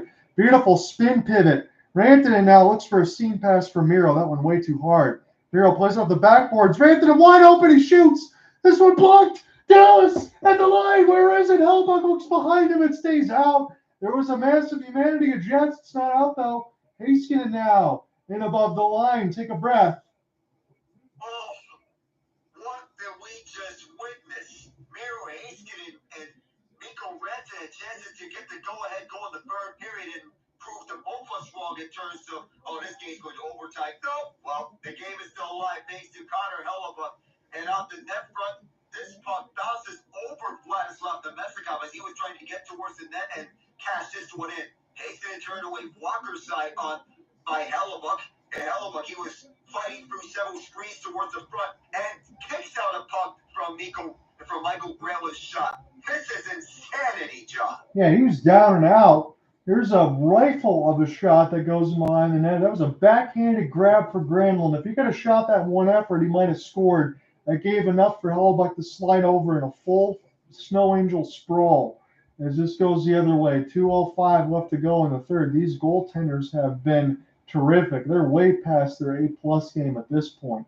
That's why you talk about two of the best in the business. And again, you throw Freddie Anderson in that same conversation. But you play at this pace, it's really difficult to deal with, especially when you got these type of goaltenders that are saving everything. As this goes the other way now for Nick Ehlers toward the left side red line. Here's a force against the boards against Mason Marchment. Try to pop back up as Ehlers. Adam Lowry try to get this out of his own zone. And alongside for Harley, Mason Appleton. Now in toward the right side dot. This will be a drop. Pick up now for Dylan DeMello. 1:25 left to go in the third period. Beautiful seam pass right up the middle from Tanev. as this will be off the drop. Here comes the rocket. This one blocked. Stars, if they hurry, they could get something, but they're on the edge of a shift. It looks like Wyatt Johnston's going to peel back for Peter DeBoer's squad. Another out seam pass here for the Jets. It is Jake Ottinger slowly from right to left. Essa Lindell down to the final 60 seconds. Essa, drop right at the net. It's deflected over the net from Roope. Hintz's stick blade. Miro Heiskanen now toward the left side dot. Roope trying to get some inside-out positioning. Dallas all of a sudden looking dangerous. Here's a nice sauce pass. Heiskanen walks in. This shot blocks it off the Stars. Doesn't hit Hellebuck. Now and across the Texas D. Down to 35. Here's a seam pass across, blocked by the Stars. Sent back in now behind the inboards. Winnipeg does not elect to shoot. They'll go D to D. Just kept in at the line for Winnipeg. Jets, broken stick, battling it for position now. Here's a race, a semi-break, a trip. Are we going to have a penalty shot with 15 seconds is the question, but a tripping call for sure. Isn't that man against Sam Steele? It could be have a shot to put the Stars up by 1 here, 14.8. And what a bad moment for Mark Scheifele is he had to prevent Sam Steele from getting on the break. Oh, it's a penalty.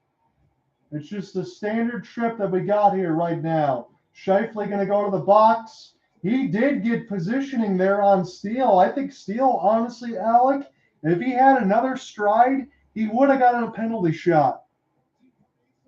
Yeah, he could have, would have, and should have, but instead it is their first power play of the game, and it comes at the 59-46 mark of the third period. Our missed penalty counter was now at 5 because of a missed call that Stars fans didn't like.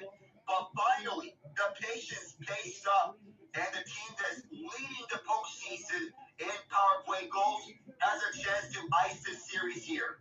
Well, I said this in my opening side of the 10. I mean, we'll let you jump in a minute. I said first power play call. Whoever gets it's going to win the game. We'll see what happens. Ian, you're joining in. What are your thoughts? Sorry, I missed this entire broadcast. I didn't know you guys were covering this one, but that's okay because I came in at apparently the most exciting point of this thing besides the 2 goals that were scored. Wow. So even if Dallas doesn't get this, they're going to have 1 minute and 46 seconds of power play, and you can just see Mark Scheifele looking just... He looks like a man defeated right now. Harley. I don't need to laugh, but it's like, buddy, we've all been there. Harley at the point for Johnston as this goes for Mikko Rantanen. Got to shoot it down to 1 second. They will not get any shots in that 14. And now we'll see if the refs want to have any other pushing and shoving they need to separate. I don't think so. Scheifele able to exit the box. He's going to have to go right back in. Alec, we will indeed get the overtime we've been thinking about. This game is everything, and I love this game for every reason that is provided. It's not the scoreless game between Edmonton and Vegas in Game 5, in which Vegas pushed it, and which Edmonton pushed it thanks to Kasperi Kapanen of all people on the tongue game, but still, both goaltenders have been excellent, and they've been playing their hearts out. We could be seeing a preview of Team USA scrimmages in preparation for the Olympics once the final rosters come out. We imagine that Hellebuck and Ottinger are going to play a huge part. That we imagine Kyle Connor and Jason Robertson could play a huge part in the roster construction for Team USA and the Olympics. So whoever of these 2 heroes emerges may have an early statement for team minutes on Team USA squad. Yeah, and again, we know both of the goaltenders are going to be getting a lot of practice because they've had their A game. Ian, you're just getting a chance to catch you up here.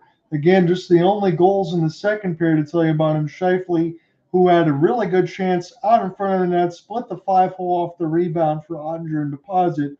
And then Sam Steele, a rebound from the same spot that Svech scored a couple days ago from Carolina, gets right out in front for Sam Steele to finish that one off in the middle of the slot. But all told, the defense between both of these, I'm talking about the hustle, the stick blades, all the blocks, everything has been A+ between both squads. In the third period, You had Matt Duchene get robbed off a full sprawl and alongside Connor Hellebuck.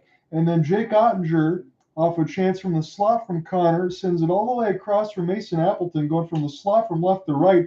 Gets absolutely robbed by Jake Ottinger, who has to look behind him and make a leapfrog save. The goaltenders have been at their best. The defense has been at their best. This game has been one of the very best that we've been able to call so far in the Stanley Cup playoffs. Wow. Winnipeg fighting for their lives. I expected something like this. Actually, no. I didn't expect this. I expected a tight game, but not 1-1 through 3 periods. Not with both goals coming in just the second period. I mean, wow. And then to top it all off, you're going into overtime. Scheifele making a very crucial error on. I get it. You're trying to stop a breakaway, but you might have just sounded the bell on your team's season unless the penalty kill comes up clutch.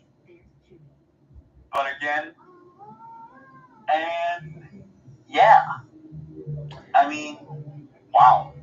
We'll have to figure that out because you might be right. I guess the one thing I would say, Alec, the only thing for Scheifele is Sam Steele's probably been one of the most dangerous DAL stars that we've had in this entire game. That's saying a lot on the fourth line as he's gotten a goal. I just want to hit one more reset, and then Alec can jump in. So the shot board is 23-17 for the Jets. The hits are 52-26, so 2-1 on the other side for the Jets. And the face-offs 31-18 for the Stars. We've only had one penalty. Scheifele's got another minute 46 if that's to be killed. But the one last thing was standing for everybody. Shot blocks 35 total. Jets lead there 20-15. That's one thing that I want to pop out here. The shot blocks have been the most crucial part of this game. And while Winnipeg, of course, it's no surprise for the defense, Dallas, that too is no surprise in defense. We speak of goaltending, but defense has been a huge part of this game. 17 overtime games in this postseason. This is the 5th time this has happened in the conference semifinals, split between all 4 series. But this is the first that this has happened in this series between Winnipeg and Dallas. So again, I've been seeing this on the ticker. Now we got some time in the OT because Alec and I have already had some spirited discussions all the way across the board for NHL. We kind of set the scene for the NBA Game 7 as well. But Ovechkin, one more year on his 5-year deal. He's going to get set to return, Alec. I know he'll get set to return after the loss from the Carolina Hurricanes. We'll see how far that they can go. But I think, you know what, honestly, for Ovi, I would say standard, probably another at least 30-plus from him as far as a goal season again, wouldn't you say? I would say the same thing. It's an easy bit of business, crossing 900, just extending your goal record. And then see where you go from here. Whether you want to retire after next season or give it another go with this core. But either way, the decision is up to him. Just play out the rest of his contract, and then the decision is his. Again, tomorrow we will be back here with you about a 7:45 Eastern puck drop start. We'll be on the air probably about 10 minutes beforehand, though, between the Cats and the Leafs. I know Ian was mentioning some of the things he couldn't believe in this game. I said to Alec, I didn't think that there was any chance in any sort of world that Toronto would bounce back after a 6-1 to win a 2-0. But now they go to Game 7. Maybe that's like the Leafs. Maybe it's not because we've seen that before. But I don't know what to expect from Toronto tomorrow, Mr. Nava, but I hope that some at least point for them that they can find a way to channel whatever they did in Game 6, and they got to repeat a lot of that in Game 7, if not all of it. As they say, records are meant to be broken. Of course, people can point out about how they had the Avalanche not winning a Game 7 in 20-plus years. Eventually, you got to think that's got to end at some point. At least the Avalanche, they can trade their Game 7 losing streak for a Stanley Cup. Toronto, at some point, this has got to end, right? But with a head coach like Craig Berube, you can be motivated for Game 7. He sent a simple message, and to keep it on the terms of simplicity, no pun intended, the message was, just keep it simple. And that's the name of playoffs. Just keep it simple. Nothing too complicated, nothing too fancy. It's the little things that matter. Especially in a Game 7. And you're right, it's all brass tacks, everything for all these coaches. And you got to be able to do that. You got to be able to run your game plans. You got to be able to take the space that's out in front of you, because the spectacular, all the extracurricular moves, all the things that can get you in trouble, you got to table all that. When it's Game 7, it's about taking the space and everything in front of you and not doing any more. You got to do less sometimes, and that's probably what's going to have to take in order to try to win tomorrow. I'm still wondering what's going on with Big Bob, as we see he takes that hit toward the left side post and that collision with Sam Bennett. I do think Joseph Woll will get the start again. He's earned that throughout round 2. But if Toronto does advance, I think Anthony Stolarz will be available to them by the time they get to round 3. And that brings up the interesting dilemma about who starts between them. But we both agreed that it's going to be Joseph Woll, because he's earned that crease of his play over the last few games. He shook off the rust that was early, but Game 6 may have solidified his crease for the time being. His first career postseason shutout came in an elimination game. The last time a Maple Leafs goaltender has recorded a postseason shutout in an elimination game, you have to go back to the 2002 Conference Finals. Cujo did so in Game 5 for the Leafs. It's a long time ago. Again, former member of Leafs, Wings, all that. I've seen that with Dominic Hasek and know exactly what he could bring. And Joseph Woll has been big time. I think he's a pretty good goaltender from what they've shown. I know we're getting close to this right now as far as picking OT heroes. Whether or not this extends to a double or triple, you don't have to make new selections if you don't want to, and I won't hold it against you. I'm going to let you gentlemen go first. Alec, why don't you lead us off? I know you'll be closing if I don't get a finisher in the first 10 minutes. Tell me your winner on both teams. All right, for Winnipeg, I've been having it in so many different ways. But, to complete the story, I don't believe Scheifele's going to score the winner, but he's going to get the primary assist on the winner. I think the winner's going to be scored by Kyle Connor, who gets his third playoff OT goal for the Jets. And for Dallas, the easy answer may be Evgeny Dadonov, but I'm going to go with Michael Granlund to score the OT winner for Dallas. What say you, Ian? Give me one on both sides. Let's see, for Winnipeg, man, I don't know. I don't really know much, so I'm gonna have to go with one of the boring. You could take the big names. Yeah. Kyle Connor for the Jets, and you know what? I'm sticking with the one from the Avalanche game that went to OT. I'm gonna go with Matt Duchene. Okay, so we got in the mix of Granlund and Duchene. On the other side, we got 2 for KFC. I could triple up on some KFC. I know they have the double down sandwich. I don't know about the triple down. I'm not going to go there, though. I'm going to go with Nick Ehlers. He's been hot throughout this series. I think someone's got to take him there. Give me Nikolai. And on the other side, whether it's easy or not, I got to go with some depth scoring here. I want to see it happen. I know it's not a Game 7, but he's just sitting there right for the pick. And give me Wyatt Johnston. He's got 4 goals already. I know he's much better than a -13, but the offensive talents are there with Wyatt Johnston. I'm surprised that nobody has said Evgeny Dadonov yet, but Matt Duchene, I feel it's a logical pick. He may be due for a 2 because he has 5 assists and no goals so far in the postseason. And let's be fair, as we mentioned it, Alec, and alongside, there's a lot of Dallas Stars who are due to score goals. Yep, it's not just Duchene. It's not just Dadonov. You may be thinking of the likes of Jason Robertson looking to find it back in the net. Sam Steele was finally due to find it back in the net. You even have depth scoring all around to find it back in the net. And Alex Patrick, of all people, already has a goal for the Stars. Yeah, there's a lot to do. Again, we talk about Benn, Seguin, Johnston, Robertson. Those are the big ones that you want to see. That's what they're going to need if they go ahead and advance against the Oilers here. I'm not sure what type of jacket PK Subban's got right now, but he's getting roasted as they get set to go to break. I guess I don't want to go that far, but he's up all night to get lucky. That's what it looks like. He's definitely on the disco side of the ball. Let me go ahead and give you a look at some TOI sometimes we'd like to do for time on ice.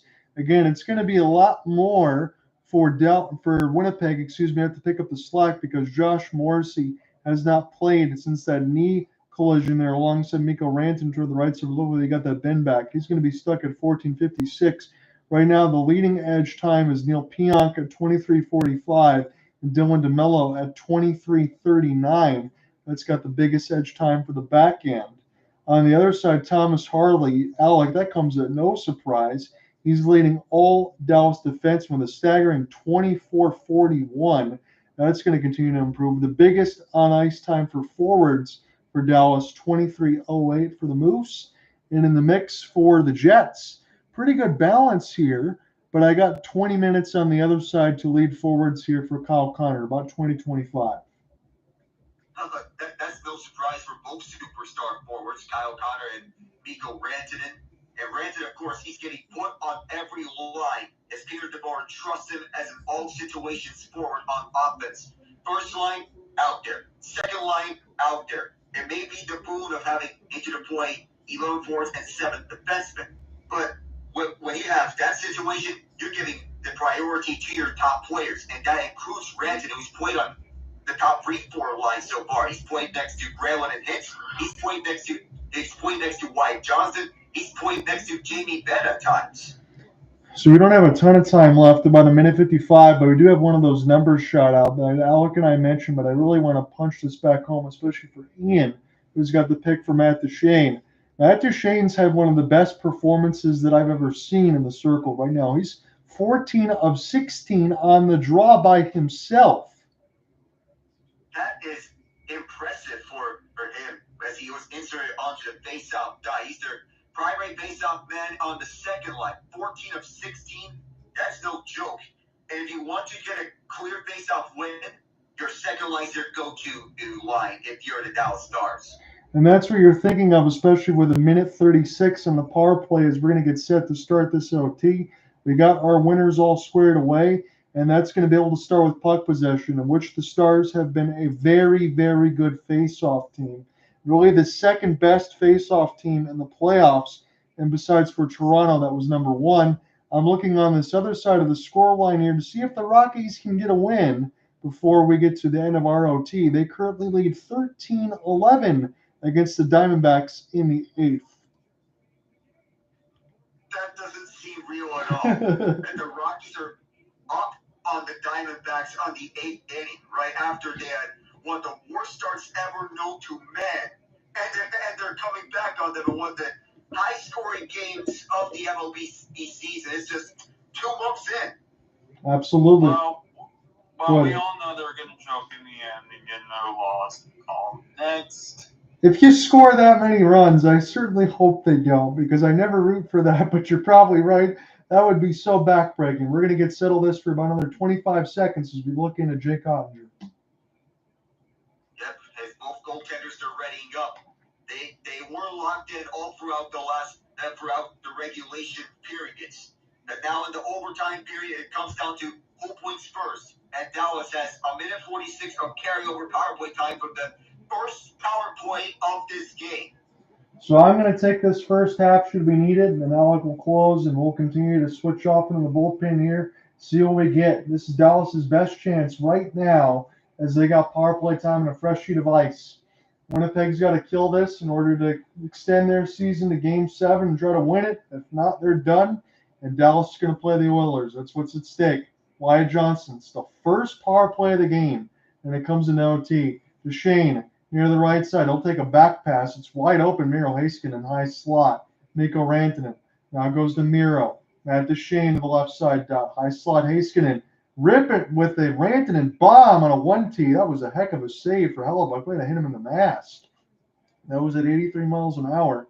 Miro Heiskanen gets a stop from the Otter, and they'll look to get their entry again from left to right, what they want to do in this OT.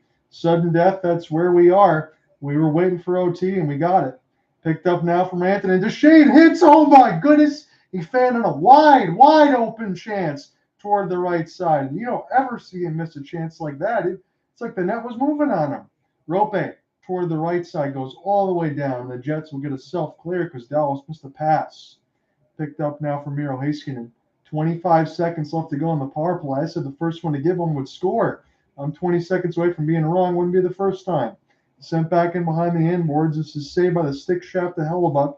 As it goes to the left side. Red line. Scores! It's Harley! They eliminate Winnipeg! Just like that, it's over. And what they say about storylines, normally they don't come with happy endings about what happens around the narratives and all of that. Normally, sentimental stories don't usually come with happy endings. And this was another one of those cases.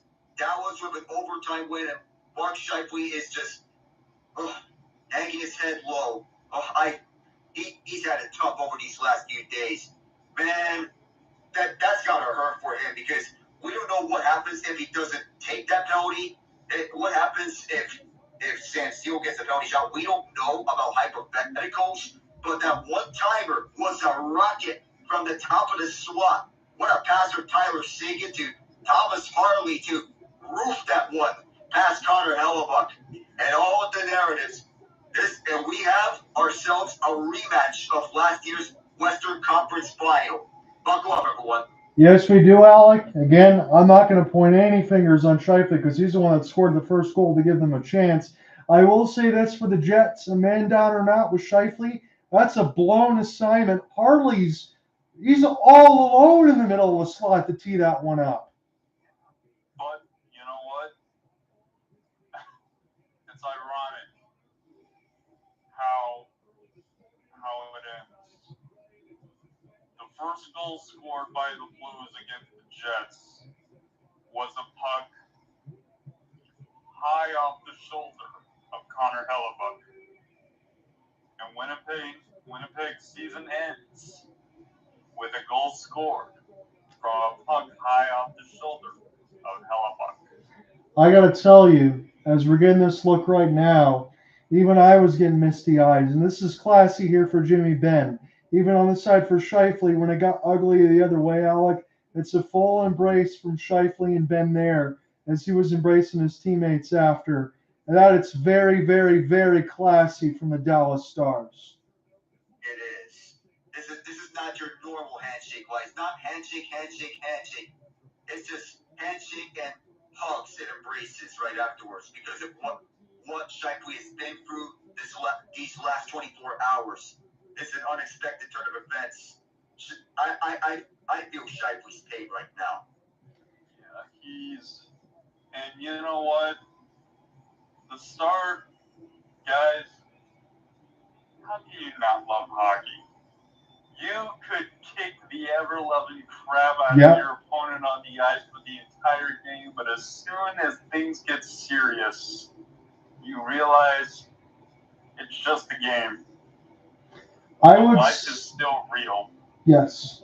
And I would say more than any other sport, Alec, that's not dehumanizing anyone else. Hockey, family, everything else. I know that there's a lot of other things that we see on social media that you and I and everyone else will document. But this is what it's all about at the end of it. These are all guys at the end of the day. Their parents, like I said, you go up to the rink, lucky to be able to do that. You get those hard nights in the mornings. You play for this. You do everything.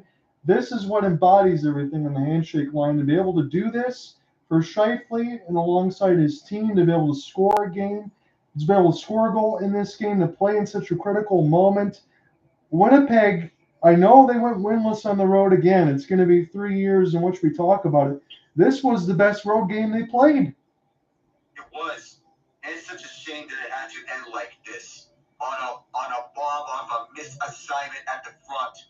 And, you know, it sort of fits about the narrative about how everything comes full circle because last year, Dallas eliminated Colorado's season on a double overtime goal from Matt Duchene. This year, they eliminate Winnipeg's season on an overtime goal from Thomas Harley. So it's the one-year anniversary of Duchene's double overtime winner on Colorado, as noted out by Stars play-by-play announcer Josh Bogarad. So it kind of is a full circle moment. Third straight conference final for this up-and-coming juggernaut, I should say, if not already. All Dallas needs to do is close it off. But yet, as we say with Toronto, they would have to win tomorrow for this to happen, as the Stars get to salute their fans. But reminder here for Dallas, they're only halfway done. Yes, the journey's not over. You have to go by Edmonton again. And but this time, you think that this is going to be much closer than what we saw last year, because last year, we don't know what happened to the Stars after Game 3, because it looked like the Stars had the advantage, and that the Oilers, they just locked in from there on out. And now, we have a rematch. We can expect this to go. We're running out surprises here, but we expect this to go to full 7 games. So, gentlemen, in terms of rather than the usual predictions of just the teams, I'm going to lay this on you. What do you think will prevail? DeBoer's legacy of failure, or at least in the Western Conference, Canada's cup drought? That's a great question by you, Ian, and I'm having a tough time throwing the dartboard on the wall, because as good as Edmonton is up and down the board, I do think Dallas is better equipped to play those games up and down the ice and play defensive hockey. Now, that narrative does not happen, Mr. Nava, if Dallas doesn't get the secondary goal scoring that has been sorely, sorely lacking. But I will say, if you have to ask me today, Canada's cup drought, but only on the western side, because Toronto could alleviate that tomorrow. Could is the key word. I do think Dallas is the better equipped team to go to the cup final.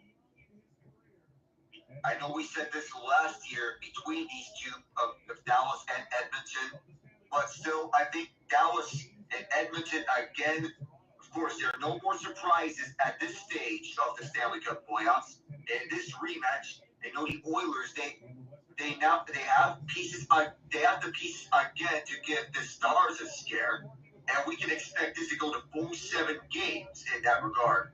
But Dallas has the pieces up and down the lineup, and this could be Mikko Rantanen's Conn Smythe Trophy to lose at this point, unless Connor McDavid has a say in that.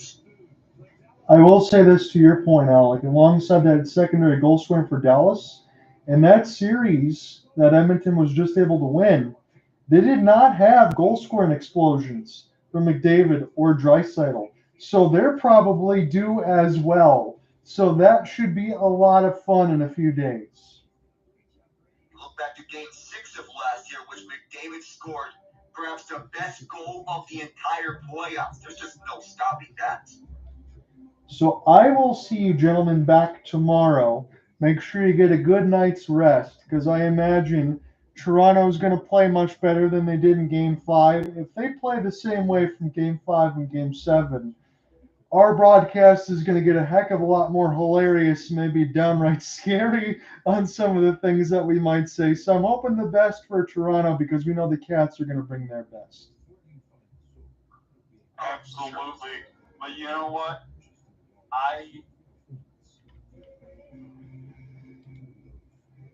What you got? I'm signing it, gentlemen. The Maple Leafs and the Canes in the Eastern Conference Finals. I am signing that warrant, whether it be death or not. I am. Dang it, Leafs, do it.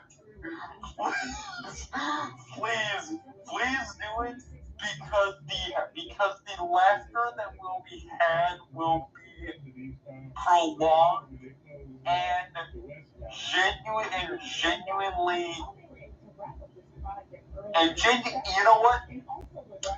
You know what it will be? It will be Ace Ventura exercising the demons. I admire your confidence. I'll tell you that. I'm going to leave it at that. I'm going to sign off. Ian, I'm not holding you to it, by the way, because, again, I'm going to treat you like a best friend, just like Alec. We've been in these enough. I'm not holding you to that prediction. All we can guarantee you tomorrow is if Toronto has another one of those performances they have in Game 5, the roasts are going to be hot, and you're going to need to bring the marshmallows. I'll talk to you guys tomorrow. I hope I'm there. You better punch your ticket because you know Alec's going to be there. We're going to be calling it. We can't miss that one tomorrow. Yes, sir. Watch action. We'll see it.